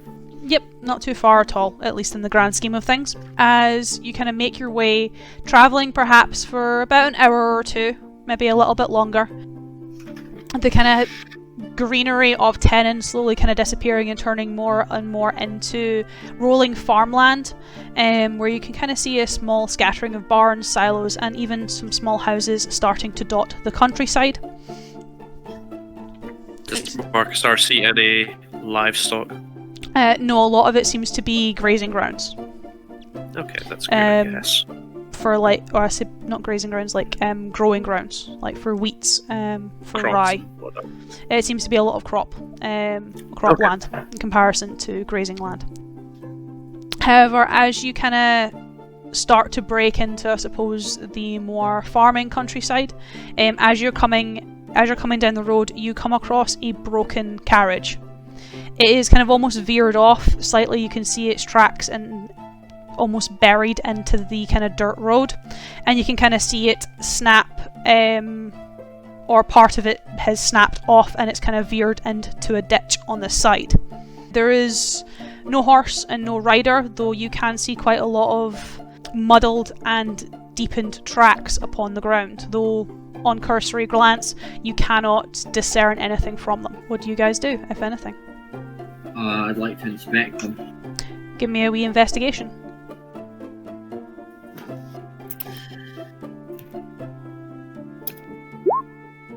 15. So as you kind of take a quick glance and kind of more observe the scene as it is, you can see that the carriage is carrying a collection of broken goods, though not a lot of them aren't too damaged. A lot of it seems to be farm produce or fresh produce, and a few of it is kind of silks and cottons that are still bundled in their rolls, though a few of them are a little slashed, shall we say.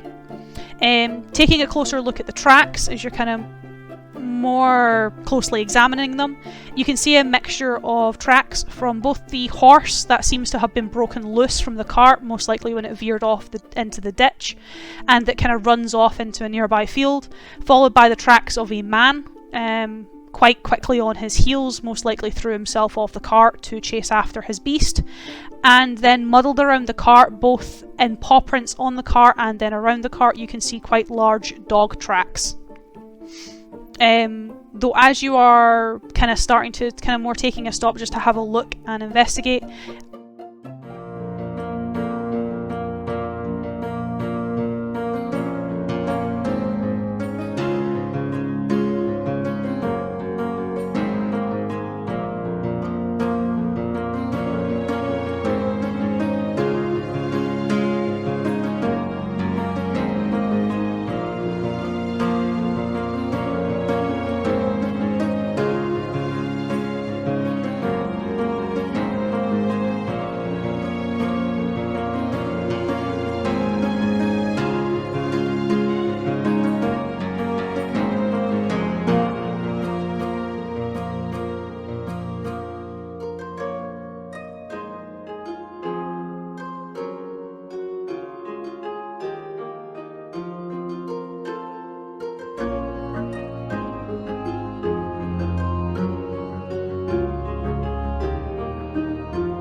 as the kind of Wolfric begins to investigate the cart, the rest of you, obviously Wolfric included, can begin to hear almost the incoherent babbling and shouting of a man, mixtured with relatively loud barking and yelping, coming not too far from one of the nearby cornfields by the looks of things.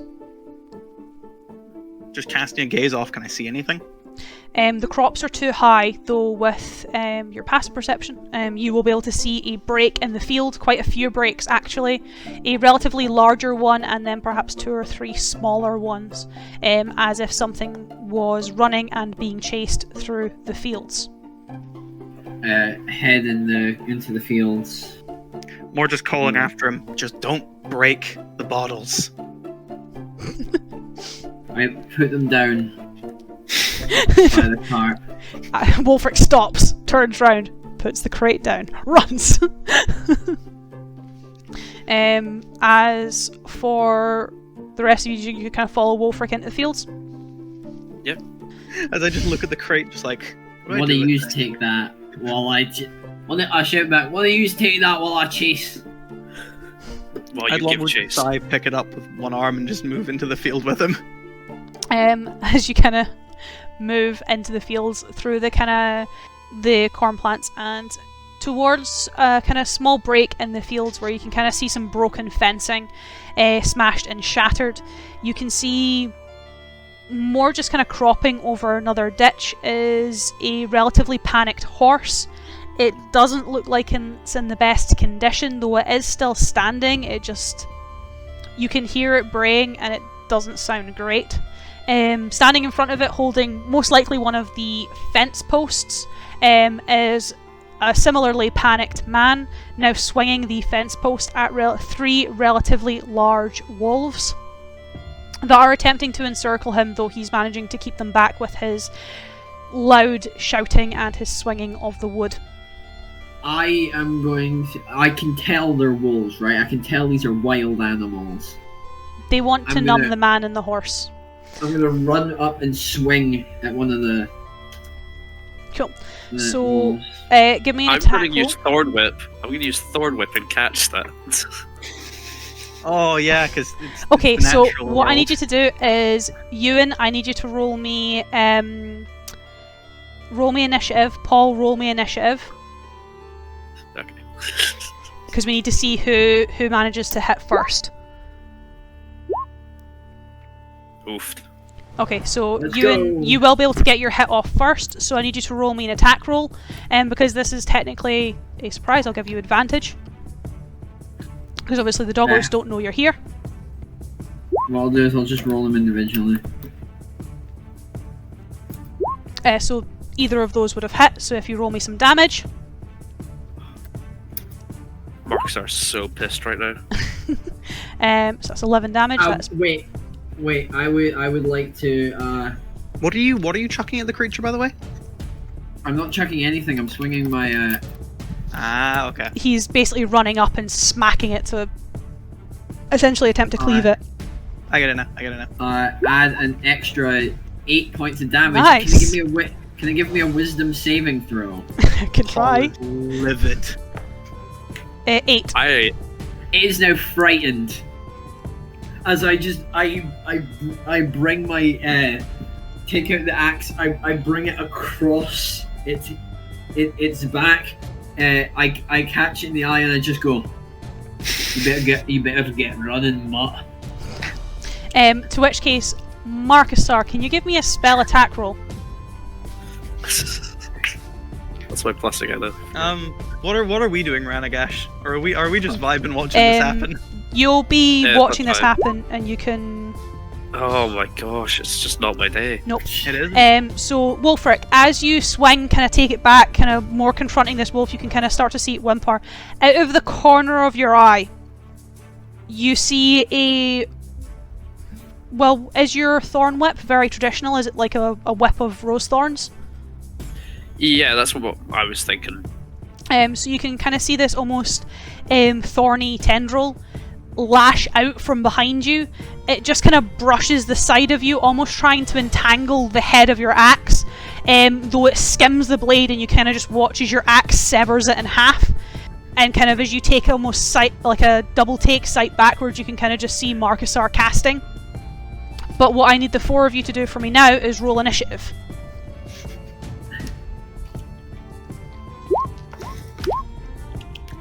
Oh, That's exactly what I rolled the first time. oh well, Paul's going first. Craig's the only one with dex. I am. That's right, I'm a monk. I go first. I'm going to swing it, Wolfric. PvP. PvP. Please don't PvP it right at this moment. That would not be great in the large scheme of things. So then it would be Ewan with a 13. Then it would be Matthew. You are not rolling well in initiative during these games, Matthew. Do I He's close ever? portents, he doesn't need to roll high. That is true. You don't really roll well in initiative normally. So that would be 2. That would be 3. That's a 3, not a 2, and that's a 1. Alright, so top of initiative, Paul, what do you do? I would like to speak with animals, please. Okay. Can I discern which one of them is like the pack leader, the alpha? Or gets I'm trying to reread it. Can I speak to all animals, or can I speak to one animal? No, it says beast for the duration. So you'll. Give me 2 seconds. I can speak with all of them. Yeah, you can speak with all beasts. Yeah, so when you Okay. speak with animals, you can speak with any beasts. They must obviously. They have limited intelligence, so you have to remember that when you're talking to them. But they can obviously. They can obviously speak to you. I would like to say to them is like, run away from this place, or you will die. Give me a persuasion. Okay. What's my persuasion? As you're obviously not doing this threateningly, but Yeah, I'm like almost like concerned for them. Just like run away, be safe, run, like go somewhere else. Or... Oh my god, my rolls suck. last time it was see if Ewan rolls above 10. Now it's see if Paul rolls above 10. Oh, but I get nat 20 when it comes to initiative. I know, you get a nat 20 on initiative rolls. Literally, the very first roll of this game was a critical fail. So with that, you see that the wolf that Wolfric he's already hit, he's already injured, he's already frightened. Moore takes a panic look at you. Wolfric, you can see the wolf looks back at Marcusar as you hear the Dragonborn almost barking. The wolf looks at Marcusar, looks back at you, and the dog legs it. It runs. You have the opportunity attack if you want it. The other two remain stationary. I'm gonna let it run. Cool. One of the other wolves, however, though, Marcusar, looks at you. From its, again, the three of you, and obviously the guy, will be able to hear the dog barking. Marcusar, you can discern through its speech that it is not worried about dying, and that it simply needs more. And the four of you, will be able to hear it howl. And in response, you can hear distant howling. Marcusar, what the fuck did you just do? I told them to run. To which case, next in initiative, Craig, what is Eidolon doing? First of all, he takes the longsword off his back and does not point it towards the wolves, but instead points it towards the Dragonborn. What the hell do you think you're doing? I tried to get them to leave. Stand down, you idiot! As he charged forward to help Wolfric. Cool. Oh my god. Can't catch a break, honestly. Not in the church, not with the wolves, honestly. So I'm going to try the new action because that actually would quite be helpful on animals. So one of the wolves has run off, the one that Wolfric damaged. Mm-hmm. There's two I'm left, one is howled. I'm going to attempt to shove the one that howled. Cool. Which is, it either makes a acrobatics or athletics. Which is just opposed to my athletics. It'd be athletics. I just honestly, part of me just wants to try this out because I like the idea of this mechanic. So let's see if I can do it. So that's a 21. That beats it on a 13. Cool, so I've knocked it prone. Yep. And then with my bonus action, I'm going to expend a key point. Drop to the ground. Gonna punch it. And I know, 50 points. Essentially, get on top of it, take my fists, now having dropped the sword, and just pound its head into the ground. Can you roll? Marcusar watches on in horror. Since it's prone, that's 2 attacks with advantage. Mm-hmm. How do I do the advantage thing, Matthew? 2d20 KH1. So that's +5. So does I'm assuming an 11 misses. Yeah, it does. Not by much. 19 though? A 19 will hit. 11 will miss, but not So by much. essentially, just getting down, I imagine it's like the punch, the wolf probably moves its head just out of the way, and then with the other fish just coming in and slamming it right on the other part of its head. That has led to the best note I think I've ever taken. That being? Eidolon's hands are rated E for everyone. That's 6 damage. 6 damage. Cool. Before just kicking myself off it, grabbing the sword off the ground, and readying it to stab at the wolf. Nice. So the second wolf, obviously its friends ran away, however its other friend is getting pummeled into the ground. So it is going to attempt to pounce on you, Eidolon. Go ahead. Obviously with the attempts of getting you off of its friend.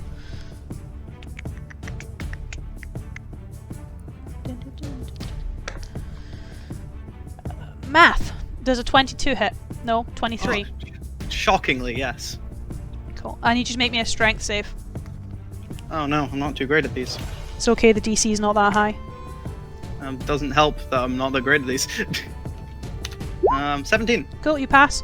It manages to grab hold of you, biting and tearing more at your sword arm as you kind of reach to grab your weapon, and it just kind of almost pounces and grabs hold of you. You take 8 points of damage, I think that's some of the first damage dealt in this campaign. apart from to Paul last game. I don't think that was all too much, though. It wasn't, though. I think it was like 5 damage or something like that. Yeah. As, it attempts to bite and almost drag you off of its friend, obviously unsuccessfully, but you now have the 2 wolves beside you. Wolfric, you see Eidolon's kind of pinning one of the wolves down, and the other one, as he reached for his sword, has gone and grabbed his arm.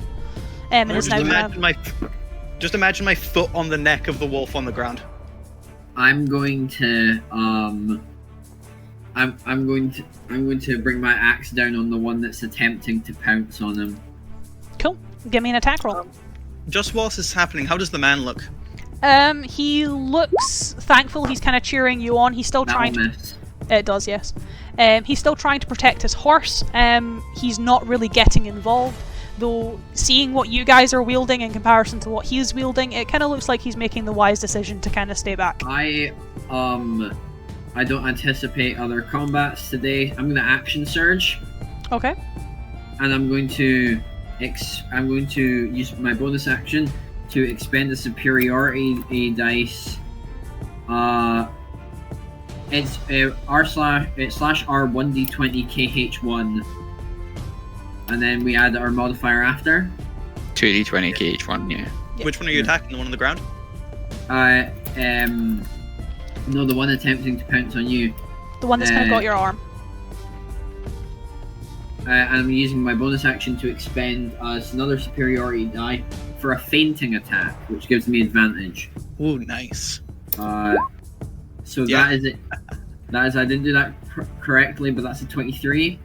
That will hit, yes. Okay, so that is... Does a 39 hit? That I'm a is... wolf. I get to reroll 1s and 2s because of great weapon fighting. Because you are. Oh! That is nice! Do you also add the superiority die? And then I also add the The superiority die die. on top of it, which is max damage! That's a lot of damage. That's a lot of damage. Now this is someone who knows how to play a fighter. I am the fighter that has ever fighted. As Eidolon, it is quite a sharp pain, though nothing you're not too used to. As almost inventing golf, Wolfric just comes and smacks the wolf. It looks. No, that's going in my notes. It's not. Wolfric It's not dead, but it's certainly not alive anymore. As it's looking rough. It's looking rough. Certainly, it's not dead, but it wishes it was. I'll give a It's thankful getting nod there, back yep. to Wolfric. Just for getting it off my arm. To which case, Matthew, it is your go. Oh boy. Right, okay. These guys... First of all, do you mind if I just say that, like, at the start of each day I just cast mage armor? Just for the sake of me not... It would make sense, yeah. Just... Okay, let me just... Especially mark it. when, especially when you're traveling, like, just so that Mhm. he's a little bit more cautious. It kind of makes sense that he would kind of go into more. I can't imagine him doing it every day in towns, but I imagine on the road it's something that he's kind of gotten quite used to doing. Also, Yeah. I think our crates of alcohol have probably been left next to Ranagash back there. I Yeah. feel like it's a fair thing to assume. I would just... I might just throw it. Where's the wolf that looks the least likely to survive? It's been cleaved quite in twain and is about 5-10 feet from Wolfric, so where you are, it's probably only about 15-20 feet away from you. Okay, I will toss a firebolt in that direction. And He does actually, have fire damage. I do. It's my one fire damage spell. Craig was contemplating whether you had fire damage. Matthew! Matthew, can you give me Burn me. another wee cheeky roll for me? Yeah, no problem. Hey. That's no. fine. As Wolfric, you can see quite quickly a fireball just kind of darting just past your head, almost attempting to go for the wolf, though it ends up catching some of the nearby wheat field instead. Oh, You no. can kind of see the plants Oh. just start to... Matthew! I was afraid this would happen. I have the one fire spell. Do you have a water spell? I have cold. I mean, That will do. That kind of Magic works. missile. They'll just ruin their crops for a good few years. Yeah, as it doesn't particularly look like it was aiming for you, unlike the Thorn Whip, that was kind of very direct. This is more just a firebolt gone a little bit awry. As Eidolon, you still have the wolf kind of pinned. Can you give me a strength? Save or athletics or what? Give me athletics, and I'll go against its athletics. You are you are able to keep it pinned. It is trying to almost get underneath you and stand back up to give you an attack. However, it cannot do that. So it's Second going it does, I would just stomp down with my foot to keep its neck in place. and a 13 doesn't hit you either, so it does not manage to bite your foot either. As you have this creature pretty well pinned. But before we get back to the top of initiative roll, the initiative order, with Paul, you can kind of see cresting over the hill, running at quite a breakneck speed, are two more of these wolves, who will join us in initiative order this turn. But back at the top of initiative, we have Paul. What are you doing? What's Marcusar doing? Marcusar needs to take a moment. What got to them? I don't know, was it the savage attack on the remaining two wolves, the one that didn't run away? Was it the setting a whole crop field on fire? I don't know. Was it the yeeting of the guy? Just Golf was fantastic. You and me The note in my book is Wolfric rolls max damage and invents golf. I can still speak to animals, so could I use my turn to just speak to the guy and the horse and be like, both of you get out of here? You would probably only be able to shout to one of them on your turn. So you could either speak to the horse or you could speak to the guy. Speak to the guy, I guess. I was about to make sure that you're not speaking to the horse, the horse, but looking at the guy. Otherwise, he'll get really confused if you start whinnying at him. Marcusar starts braying at the man, and he's like, "What?" No, I'm speaking to the man. Just get on your horse and leave. As he kind of calls back, and you can kind of see him clutching the bit of wood again. He's not swinging it anymore, but he's still pointing it in the direction of the wolves, though Eidolon and Wolfric seem to kind of have it under control, as he kind of just looks back at you with quite wide eyes. "I'm not leaving my horse here. She can't move. She's injured." Oh, she's injured. Healing word. Healing word the horse. Yes. Roll me for the but horse. Soothingly. Soothing name. D4 Plus mod. Wisdom. It's like that. It's like I imagine their reaction to Marcusar speaking to the animals is like when Scott's sister's friend can censor herself, and he's like, "How are you making that noise with your mouth?" What, went Aubrey Plaza? Yeah, Aubrey Plaza. How'd you do that? I heal the horse for 5. Cool. You healing word's a bonus action, so you still have an action if you want. Can I take the fence post? What, it was like a fence post he was holding, right? Yeah. Can I take that and then light it on fire with produce flame? Or is that because it's a cantrip? I can't really use that. You might be able to. It's just to my knowledge, it's a small flame. But I know you can throw it to deal damage, so you might be able to throw it onto the fence post to light it on fire. So it's produce flame in my hand, so I figured I could grab the whole post, then produce flame in my hand, and that would just light the whole thing anyway. Hmm. We're just thinking from a mechanic standpoint. See, my thing. Yeah. So I would say yes. However, looking at the spell, it specifically states that the spell remains. So the flame remains for the duration of the spell and harms neither you nor your equipment. So it would burn the stick. So my thinking is by that logic, it wouldn't burn the stick. Because that's his equipment at that point. Because that would technically be his equipment at that point. Because when you attack with produce flame, the spell immediately ends. So it's kind of there, like it doesn't leave any residual fire damage. It's kind of like a mini firebolt. Okay. It seems to be much more of a magical flame in comparison to like fireball or firebolt, which is a much more real fire magic. The field's already on fire, though, isn't it? Yeah. Well, starting to. Alight. Starting to. Like in the direction of the wolves that are coming towards us? No. No. The wolves that are coming towards you are more coming in almost the direction that you guys came from. So they're running behind us? Yeah, back towards the road almost. Well, obviously running towards you from behind you. Oh shit. They're flanking us. Yanking. God, I don't know what I can do right now. I mean, if you want to scare them, you could produce the flame, then just wave your hand at them. That was my thinking, but I don't know, like... It's always worth a shot if you don't want to kill them. I suppose I'll do that. Yeah, I'll produce flame in my hand. And yell out to them, stay away! I suppose from that, give me an intimidation. Where's mine? As that would be a bit more intimidating than persuasive, as you are technically threatening them.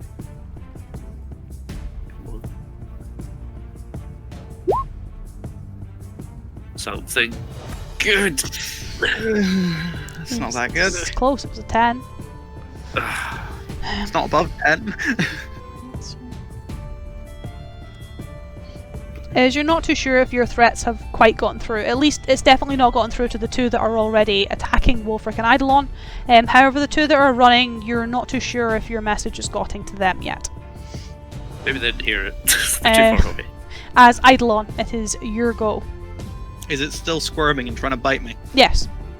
Just taking the sword, spinning it around, so I'm holding it in the downward position would be a good way to put it, and then just with the foot on the neck of the wolf, just stab it into its head if possible. Cool. Give me an attack roll with advantage. Roll 2d20, KH1. 18. That'll hit. Great. Could I actually say I'm doing this with both hands, just like stabbing it in? Yeah. Dope. For two-handing your weapon. Because that, as we worked out recently, that doesn't actually make it unusable as a monk weapon, which I thought it did, honestly.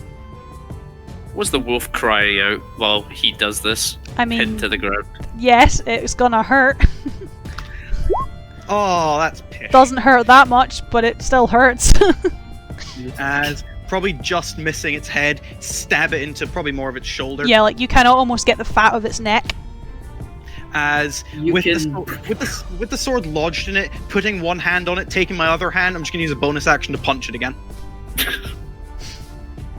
What is the wolf saying? 14 to hit. So that will hit. So roll some damage for your records. Roll more damage with this. Watch it. No, actually, it's less. As you aren't able to picture or grasp a lot of what the wolf is saying, but it seems more angry at Eidolon than anything else. How does it look though after that? Doesn't look great, but at the same time it's a lot more... It's a lot healthier than, for example, the one that you engulfed. So I trust it. It looks like if I punched it again, it probably wouldn't kill it. No. Cool. So I won't waste the key point. More just standing there, keeping the foot on it. Stand back up again after pummeling its head, grabbing the sword again, and more just yanking it out of its shoulder. This doggo is not going to be very happy. He's going to do an attack. He does not do an attack. As Eidolon, you kind of just manage to dodge it. You can kind of hear it running. You can hear it's panting, it's barking, it's growling as one of the approaching wolves almost takes a jump at you, but completely just almost dives over you, Can I more stylize as it more jumps and pounces, Eidolon would duck slightly, take his offhand, more just carry it along by its belly with his left hand, and then pushing it over him. Or just sending it carouseling over him. To which case, Wolfric, the one that you have injured, is going to attempt to attack you with a 23. Hits. Good on him. Whose side are you on, Paul? How to make friends and influence people, eh, Marcus? I'm on nature's side.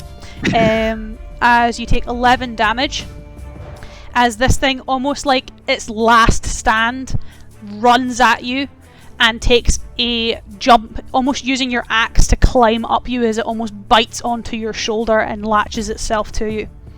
To which case it is now your go to almost react to this attack. I'm gonna use my bonus action. Second wind. It's a second wind. Haha, funny second wind. Nice bit of health back. The health back. And then I'm gonna bring my axe down on it.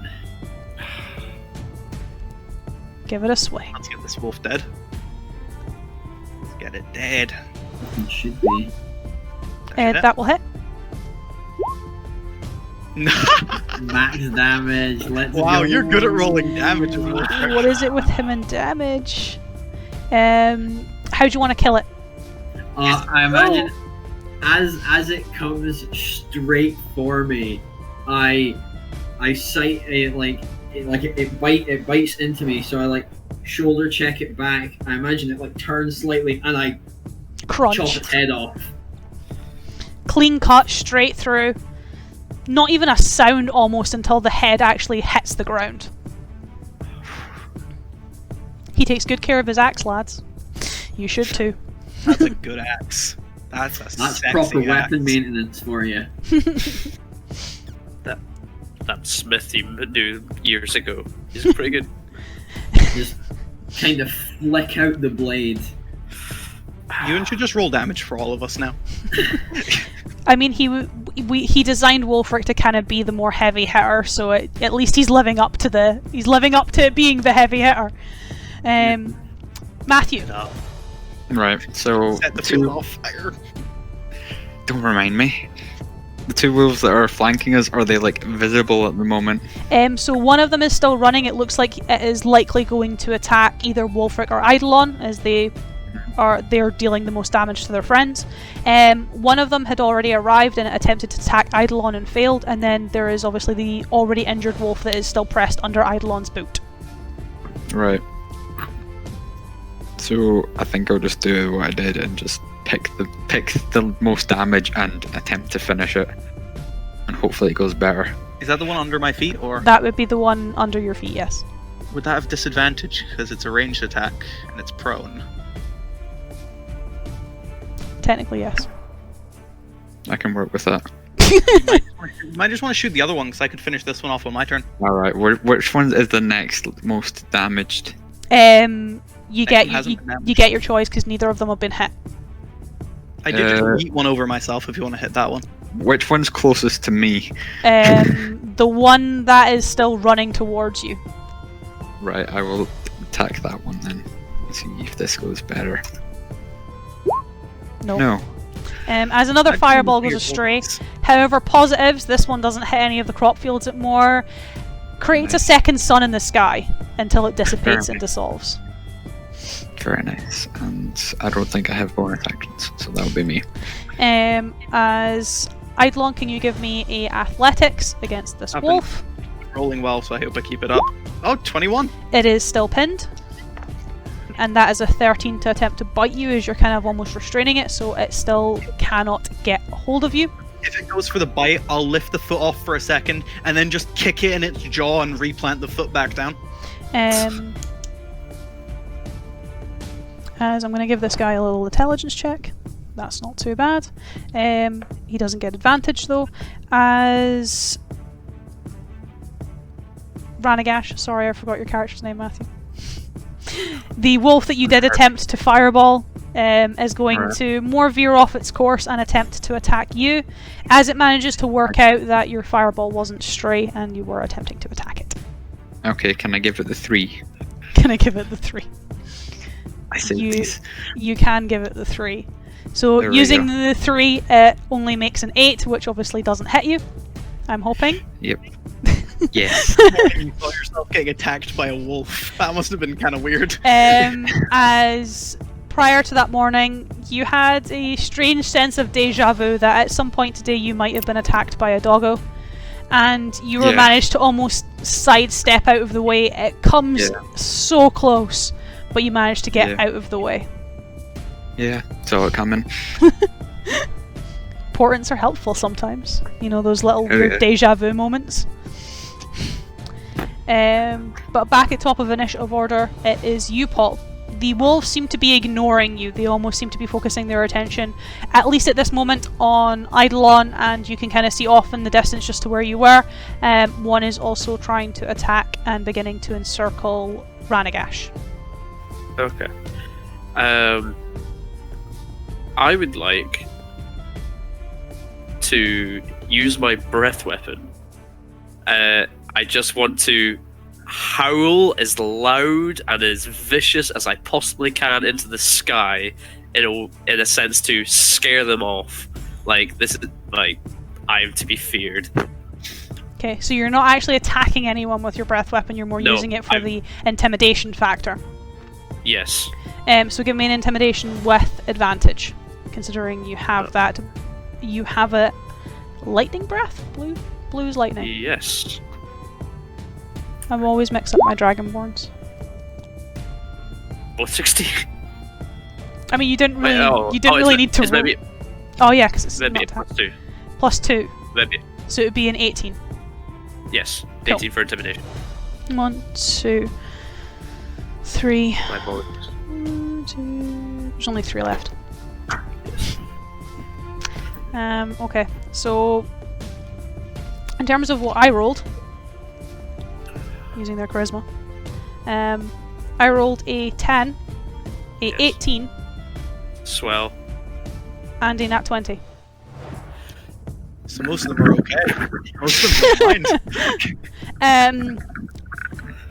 So, looking at it from a more injured perspective, the only one who is perhaps a little bit more shaken, a little bit more worried, Eidolon, you even notice as the kind of boom starts to echo across the hills, the wolf beneath your feet starts to lose its resolve. It doesn't seem as inclined to attack you anymore. However, the one in front of you is now baring its teeth and snarling at you, completely ignores the boom, and the one that is beginning to circle you, Ranagash, it notices it, but it doesn't really seem to care. Its focus seems to be a little bit more on you.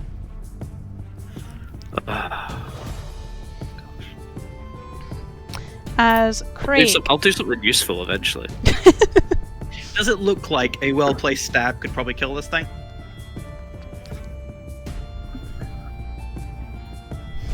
maybe. It would have to be Worth it would have to be a very well placed stab. That's You what got I- advantage, go for it. That's what I'm doing. 21 to hit. That'll hit. Two-handed. Come on. 12 damage. It's the second best well-placed stab I could do. Not quite. Not quite. Oh, that's a shame. Cool. So I was going to bonus action patient defense if one's snarling at me, but I'll just punch it. I'm going to stylize it as one slash if I'm able to kill it though, because I have an idea of kind of what I want to do. Mhm. If that's okay. 20 to hit on that. That'll hit. Let's hope this can kill it then. 4 damage. Nope. So I couldn't have killed it with a stab then. Well, I don't know what your damage is. I'm kind of just approximating in my head. It's a D10. Can't give you exacts. But yeah, not me. However, it's literally looking on its last legs. You can hear its laboured breath underneath you. Like, it is not looking good. As the wolf that is snarling at you is going to attempt to get you off of its friend. It fails. As it misses, it goes astray. You're almost preparing for it. As you're able to bat As it. it jumps up with the right hand holding the sword, I will literally just, as I'm holding its other wolf down, after having just slammed it in the head again, I would take the sword hand and punch with the sword hand when it leaps at it. As it more coils and kind of backs off ever so slightly. To which case, Wolfric. I'm gonna rush forward and swing my axe at the wolf that just attacked Eidolon. Give I'm me. happy I've kept one out of the combat for this whole time. I know it's decent in terms of every other roll they've made, but those strength rolls have been quite pitiful. That's not gonna do it. That's not going to hit. Almost fearful of hitting Eidolon as you kind of take your axe to swing, and you see him raise his fist, almost punch it out of the way. You're like, reel back just a little bit, but it's just enough to miss the wolf. In my turn there. Matthew, Okay. you're being stared gonna down put- by a wolf. I'm gonna put both it and my dice rolls out of their misery and just cast magic missile.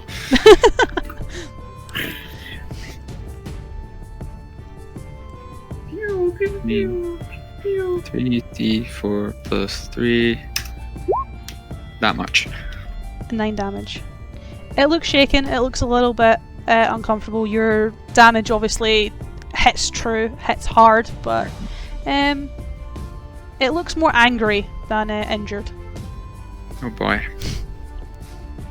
It's good damage. Solid damage. Can you give me a strength check? Athletics check, Eidolon. That's me. 20, none that. Cool. You keep the doggo underfoot. At this point, even when it just starts writhing, Eidolon more just rolls his eyes, doesn't even lift up the foot, and more just presses down, probably almost crushing its windpipe at this point. As it kind of whimpers and whines and doesn't attack you this round. Though Ranagash, the doggo that is attacking you, will attack you. No, it's not. I'm gonna give it the 6. I'm gonna give it the 6.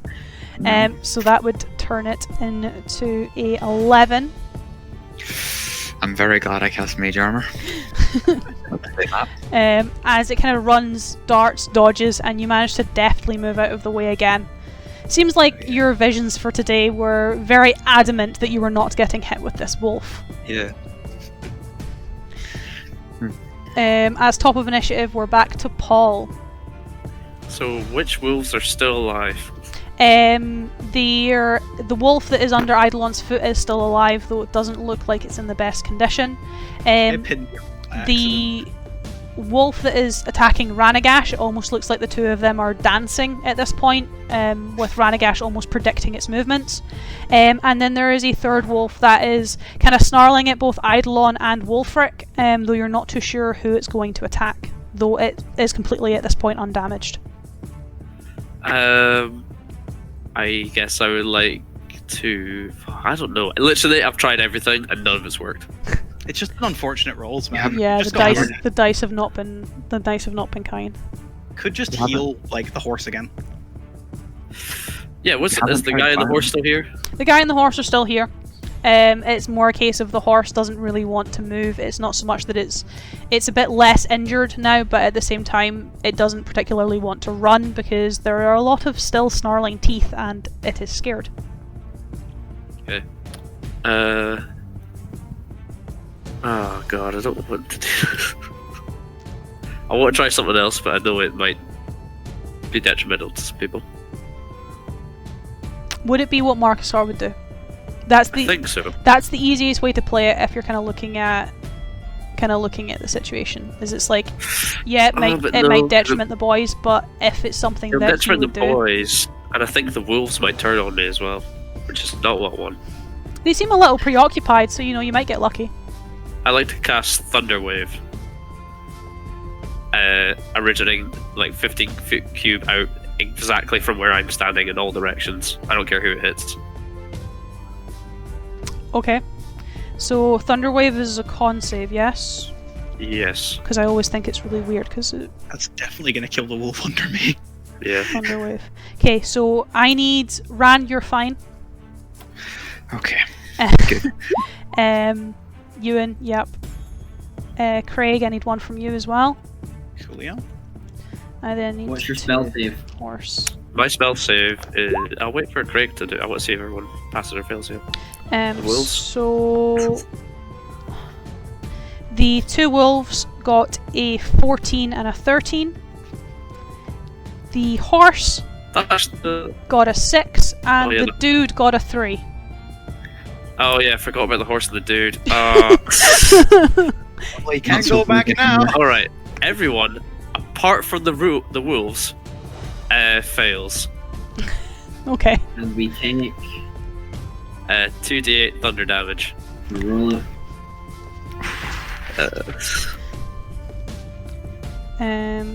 Positive. Is it plus my spell? Is it plus my spell ability? No, so No, it's it wouldn't just be, no. it's just 2d8 Just flat. So Why did it only? Oh god, roll another one. Sorry, it's a 5 plus a 7, 13, 12 damage. so you and Craig, you'll take 12 damage. The wolves will both take 6 damage. That will kill one of them. The other one The wolf takes under my foot 6 is damage. dead.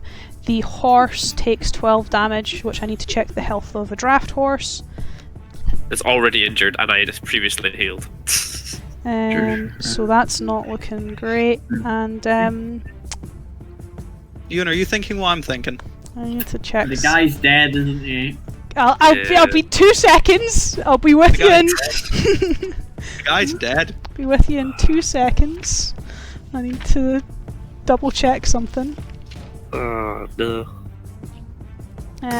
So yeah, the the thunderwave erupts from Marcusar. Eidolon, you're knocked completely off the wolf. Wolfric, you're knocked back as well. You're blown back. Ranagash, you can see this. Ran, you can also see behind Marcusar as the kind of thunderwave echoes and booms across the field. The horse goes flying out of the ditch. Oh, the horse is probably dead too. And yeah, so does the guy. However, the horse moves. It's probably broken very much, but it moves its head. It kind of picks itself up, kind of like lying on its side. The guy doesn't move. The guy doesn't move. What the fuck did you just do? As Eidolon, you are knocked prone. You've been knocked off the wolf. What do you do? I almost feel Eidolon would have to make a wisdom save to what he would do, but I'll hold off on that for now. He'd be a little bit calm. His right hand would go to do something, stop, calm himself just a little bit for composing himself and standing up again. How are the wolves looking? Are they staying around or are they running? The one that was underneath you it's dead. It's not moving. It's completely stationary. The one that was kind of circling you and Wolfric seems to be a little bit shaken. You're not too sure what it's going to do at this point in time. And My hope was that the thunderous boom might scare them off. and you're not too sure about the one that was attacking Ran, as this is actually the first time you see that Ran is being attacked. Does it look like if I went over to the wolf that just got blown away by the thunder wave and viscerally chopped off its head, it might enforce the wolf that's in front of me and Wolfric to run? Perhaps, as at that point it would be severely outnumbered, even with its friend in the background. Yeah, I'll go over to the one that Paul blew away with his thunder wave, almost just grab it, stare over at the other wolf, take the sword, and just hack its head off as many slashes as it needs. Cool, give me an attack roll. Advantage? Yeah, because it's Because it's a corpse. it's a corpse. But you're just wanting to see if you... Yeah. 20? It's not even that many slashes, it's maybe 1 or 2, and it goes straight through. As I'll then just grab its head, almost like dangle it by some of the mangled fur in front of the wolf, and then just chuck it next to it. Cool, give me an intimidation with advantage. Nat 20. Yeah, it runs. Bolts. It What kinda- about the one next to Ranagash? It scampers, it reels, it runs. I need to see if that one... that one also, hearing the boom, obviously turns to look at you guys, seeing what you do to its friend, and seeing its friend also run away. That one also legs it, to the point where it runs past you, Ranagash, but doesn't even touch you. It just almost bumps into you in its I'm fear. immediately gonna try and put out the fire. It's not too bad. It takes a few bats of the claw, kind of stomps of the foot, but it is quite easy to put out. Eidolon would be approaching Marcasar at a steady but intentional pace, which, if Marcasar was looking at that, he would see that Eidolon's left arm, specifically the rest of his body is relatively stationary, is violently twitching. Out of character? That was a big oof for me. That was a massive oof, Paul. I don't Was it think you big? considered the man and the horse. I did not consider the man and the horse. Wolfric then turns around and starts marching towards Marcasar. What the fuck do you call that? A last resort. For what? We did not have to harm the wolves. Did you realize you just murdered a man? You just killed a man trying to protect some beasts. The beasts are creatures like you and Shut I. up! I'm trying to have a calm reserve right now. Eidolon isn't. Wolfric is not happy. You know, friendly fire is not tolerated, right? That's a bad thing, right? Who said we were friends? Friends or not, you murdered an innocent man to protect things that were going to try and kill him. I was trying to scare them off. You scared nothing. You were less than useless. We did not have to harm anything. A fight with a beast is inevitable. They are not beasts. No, but you are. Is That this may be so. is this the she's will to allow an innocent man to suffer at the hands of your magic just to save And a couple of wolves? Are the wolves not innocent? Are they not just simply hunting? Go ahead, pray to the she. That won't undecapitate that wolf. What's Rand doing, Matthew? Okay. Man is dead. I don't have any way to heal the horse. Wolfric and Man's Eidolon dead. aren't good cop, bad cop. They're just bad cop, bad cop. Bad cop, even worse cop. Yeah. Who's who, though, in the end of the day? How's the alcohol? At the side, so... Oh, the thunder wave! Oh, they all fell over. That's all shattered now! What I need, so Ewan, It was Matthew. next to Rand, so it was out of the range. Oh, thank God. Oh yeah, because you put it That's at true. the side, so that's fine. Thank The you, Ewan. alcohol's Thank you so alright. much. Okay. Because you asked about the horse as well, Matthew. Looking at it, you don't really need to make a medicine check. The best thing to do for this thing would be to put it down. I'm assuming even magic couldn't mend the wounds of that. It that would, broken? but the problem you would have is you would have to realign. So the magic doesn't heal the bone as it is. It has to be realigned. It doesn't. Permanently disfigured. You would have to basically kink it back into place and then heal it with magic. But that's a possibility. But coming from a forest, coming from a more hunting people, you've had less than clean kills before in your life. Yeah, it's not pretty. You reckon that if you were to try and fix this animal, there's a good chance you could kill it from the shock. There's also just it's a horse, and horses don't take well to. Nah, you would have to... No, it's a draft horse, so you would have to restrain it because it's going to be a lot stronger than you guys. And it's already to the point where it is weak enough that you could literally scare it to death by trying to fix it, because you don't have anything to sedate it. Oh, I real fucked up on this. I real beefed it, guys. How? I will turn to Wolfric. Just dead eye stare at him. This is not my company. Do with this as you will. As I'll go over to get the man's body. Because I need to take that back to town. As obviously Rand's down. quite close to there with the horse. I walk over to the horse with Rand. What needs to be done? To the horse, or just In general, but right now specifically, I'm talking about the horse. the horse? Unless you are capable as in very capable, you're gonna have to kill it. I take no pleasure in having to kill it. No, neither would I.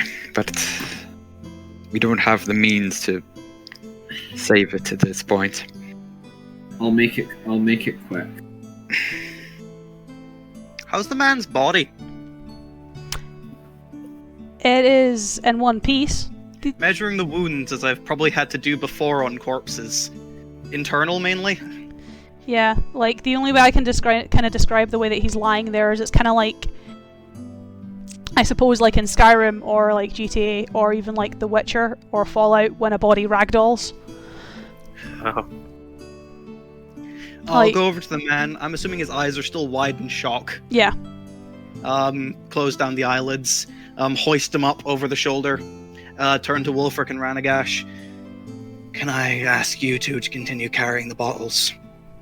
No worries.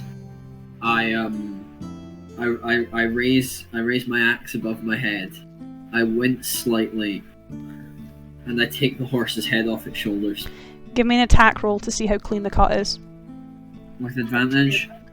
Yeah, because it's not going anywhere.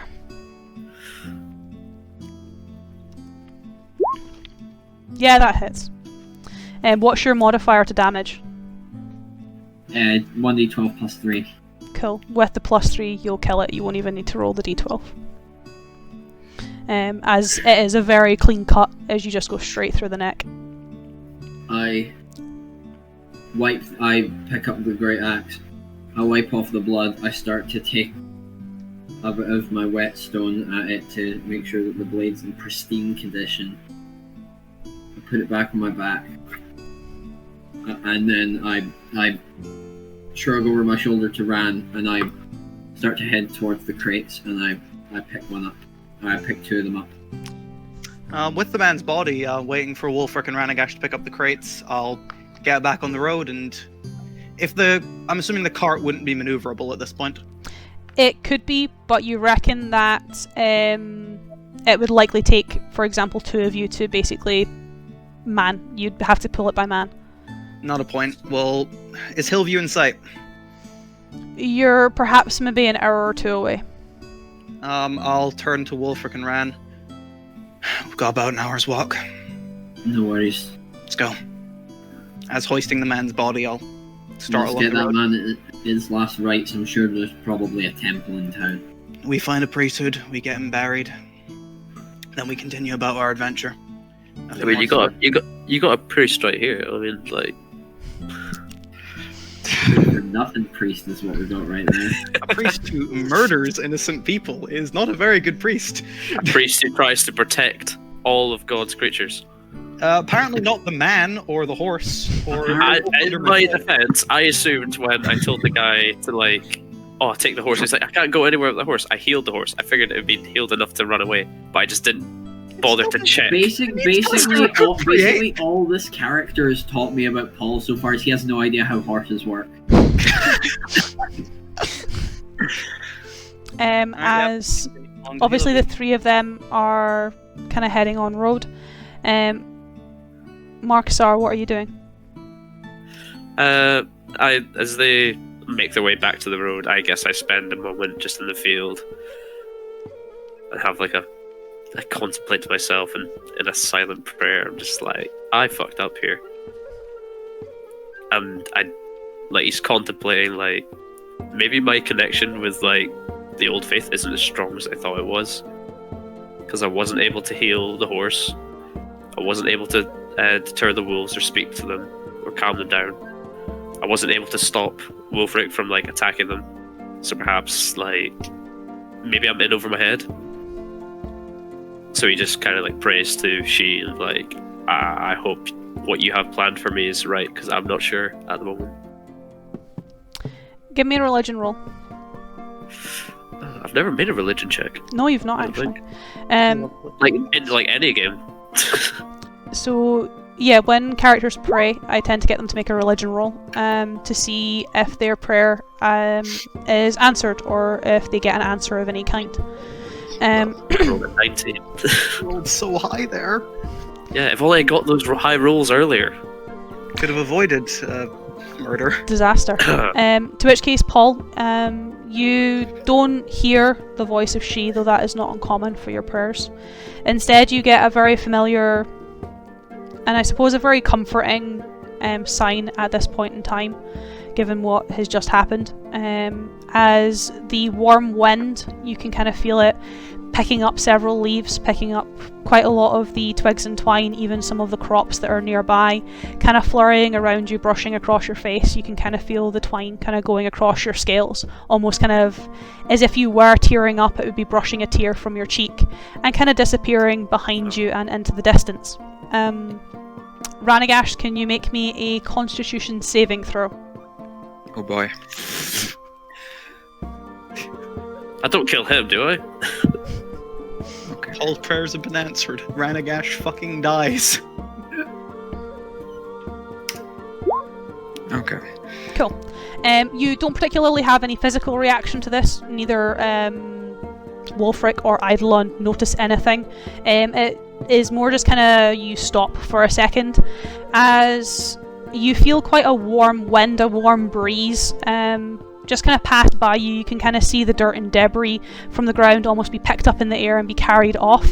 Though as you're kind of watching it disappear, you find yourself almost like the eye in the sky, flying overhead, looking to the fields where the tragedy just occurred, and you see Marcusar kneeling in the field. You hear him almost in prayer, as you almost hear his thoughts. He's not speaking aloud. It's almost as if he's trying to speak to someone. As he's asking for direction. He's almost asking for forgiveness. He wants guidance. He doesn't know what to do. And you can almost feel what he feels. You can almost feel sorry for him, as he feels lost in a world he doesn't understand. After my prayer, I would follow them back to the road. As you kind of start making your way, obviously, Ran, you've kind of stopped just to have a small moment before kind of picking up the pace again, but kind of looking over your shoulder as you will have been able to see him on his approach. You see Marcusar part through the cornfields and rejoin the road, though I imagine slowed pace, kind of staying away from Wolfric and Eidolon in particular. Yeah, keeping my distance. I know where I'm not wanted. Eidolon is definitely not limping ever so slightly, though definitely has some pain in his leg. Colorizing being on 3 hit points. I wonder who did that. I was on perfectly good hit points until I got hit with 2d8. So, As on the way back, a very silent journey to Hillview. No. Actually, what I was going to say is to more, just due to like the more morbid sense that we're currently traveling with the body slung over, what Eidolon would be used to doing would actually be making some form of light in conversation, as that's the only way to live, as he'd more turn to Wolfric, more just shunting the dead body slightly less out of view on his shoulder. So, when you were talking with Ranagash, you mentioned a woman. Aye. Tell me about her. Name's Sophia. She's from a wee town called Thornsgard, not far out of the Gildenfeld Valley. You mentioned. Fiery red head, piercing blue eyes. Smarter than I am, smarter than most people. Really skilled with flowers. You find that through people who don't dedicate all their time to fighting. They tend to be smarter. Never fully got what she saw in a sellsword like me. I can make sense of that, as he'd more cast his gaze to the ground. Yeah, he kind of scratches his face and goes, maybe I should give the old beard a trim before I see her again. He'd more just look over. It doesn't look the best right now. Yeah. Once we're in an inn with a mirror, stop by their general store, see if they've got some shaving stuff. I'd recommend sending a letter too, if you can. Yeah. I'll send a letter from the Citadel. Don't wait too long to do what you want to do. You reckon they've got courier pigeons there? I would imagine so. It's the capital. As jovial conversation between Eidolon and Wolfric kind of occurs. To which Does Rand do anything? Does he say anything? No, but he would silently ponder, are you not just supposed to shave with an axe and a puddle? That's about it. Glad what the really emotional moment that Marcusar had and you witnessed really got to you. He's an orc. He's seen many emotional moments in his time. Fair enough. I'd more just keep up that sort of casual conversation with Wolfric. Keeping him talking about whoever it is that he's interested in. Probing as to why, probing as to when. Just getting a feel. As Hillview does begin to come into view, and you can kind of see the farmland slowly turn into a small hamlet of buildings and houses, with quite a large establishment kind of propped up on one of the larger hills. Most likely the local inn or tavern, as it's the only building that seems to be taking centre place to everything else. Everything seems very much like ranches or farms, as you kind of come into town just in the early evening. What do you guys do? Wolfric would have I'd just finished telling a little anecdotal story about how they'd been stationed in Thornsguard for a while, and he remembers stumbling into her flower shop just as she was closing, punch drunk and half coated in Bahir blood, and she shouted at him for getting guts all over the hydrangeas. You would like. Eidolon doesn't smile all too much, that's something you would have noticed, but the whole time you're talking about this, he has a very clear smile on his face. Well, we should find a church. Yeah. Before we, find you a store. I'll inquire in the tavern and turn off to the tavern. I'll stay by the gate. Don't exactly want to take this into the town. There isn't a gate, it is an open hamlet. I enter the tavern. I'll remain just outside by a fence. Cool. You kind of wait at the bottom of the hill next to the sign. Alright.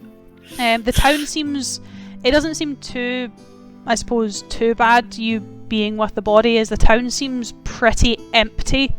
There's not a lot of locals, there's not a lot of movement, as you enter into the small tavern, which has been signposted as the Fox and the Hound. The tavern itself is pretty quiet. You can only see quite an older woman, kind of curly brown hair, kind of cropped short, kind of held together with what looks kind of like a wooden or a bone clasp. And she kind of tidies away some things, catches sight of you. I'll be with you in a minute. If you want a room, just wait there. I'll only be 2 seconds, just putting some stuff away. I would happily discuss that, ma'am. However, I would have to inquire if there's a church nearby. The closest church would probably be in Tenon. We don't really have one here. There is the local doctor at the watchtower. She's probably the closest thing we have to a cleric here. But the guards, it tends to be for military folk in comparison to civilians. You know, unless it's life or death. Ma'am, it's not life, it's death. We need someone to be given their last rites. You can kind of almost see, like, she was quite jovial, she was quite upbeat, making a joke, and her face kind of drops to the point where there's no more colour in her cheeks. What does he mean? There was a man with a caravan and a horse coming in. He got accosted by wolves, and then some magic spell of some kind, some great thunderous boom knocked him flat dead. We didn't know the man. He needs his last rites. It's the least we can do. Do you know what he looked like? Did I get a look at his face?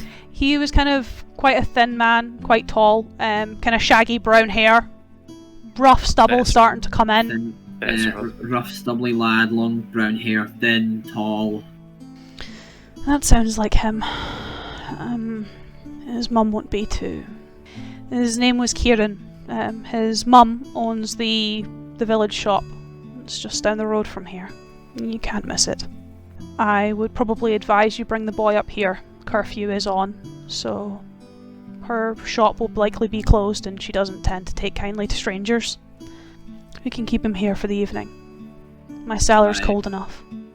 I lean in and go, we can bring it in, lads. Come on in. I'd give a slow nod and more just take my cloak, take it off, and kind of like almost cover the body as best as possible as I take I'm it really sorry to impose on you like this, ma'am. Marcusar ain't following. It's certainly one of the more interesting collection of people I've had, and not the best news I've had. I've got the Iron Dragon symbol on me, and I'm like, ma'am, I am a veteran. I know what it's like to lose. I've seen men like him, young boys, but he was just a trader. He didn't sign up for any of this. I'm very sorry. Can I get you anything, gents? A stiff drink and a place to sleep. Directions to where I need to put this. It's... If you'd follow me, she kind of more sets up a tankard and kind of turns back to Wolfric as she kind of starts leading Aldalon towards this room. You can help yourself to the tap. I'll have a single mug, and I'll put down a gold. As she kind of leads you to a back room and into the cellar, where there is a table that was probably used for storing glasses. You can kind of see some small piles of tankards at the sides. You can set them on that. I'd walk in, just place the body down as gently as possible, turn to the woman, give a salute. I'm sorry this had to be the news we brought. It's alright, we've not really had much good news of late. What's one more bad? One more bad can be the tipping point for anyone. For his mother, perhaps. God. Again, apologies.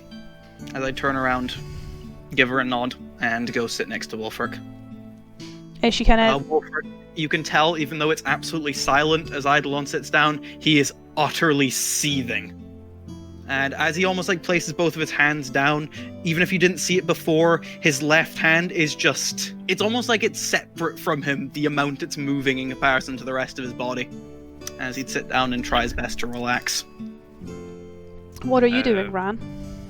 You'd give Barkeep just a solemn nod and just head to the room. He's not gonna drink. Wolfric heads up to his room, looks at himself in the mirror, takes out his bag, does his nightly routine, gotta take care of the skin, and then takes off the armor, lies down in the bed, and just thinks about a life that didn't have to die. What about Marcusar? Don't think he'd follow into the tavern. I think he's just utterly broken by what happened, and I think he would just You said there was a curfew though. Yep. I guess I couldn't really wander around the town. Well, you don't know that because you obviously didn't hear the woman say that to Wolfric. True. I guess I'd maybe find a spot somewhere out of town, just a tree or something, and just lay against that. I feel like he needs to be with nature right now. As you all have a somber evening, retiring for the evening. I'd sit downstairs until the woman tells me it's time to go upstairs and then do as asked. And there is where we will end it for this evening. I was kind of hoping we didn't have to end it because I kind of want to keep going after that. Well, tough luck. We're ending it here for tonight, as this is bringing a close to your arrival into Hillview. Fuck, Paul! I know, right? Way to go! Way to go! Oh man, I really beefed it. We're gonna call it there for tonight, and we hope you all. Well, I hope you boys enjoyed for a start. That wasn't really what I had planned, and I hope everyone watching this. Wasn't what I had planned at all. I hope everyone else watching this also enjoyed, and we'll hopefully be back to see if Marcusar could redeem himself a little bit going into next session. That's going to be difficult. We'll see. Yeah, it's going to be difficult. We'll see how that goes. But for now, I bid you farewell. My boys bid you farewell. Good evening. Good night. Have a good one. And we'll see you all next time.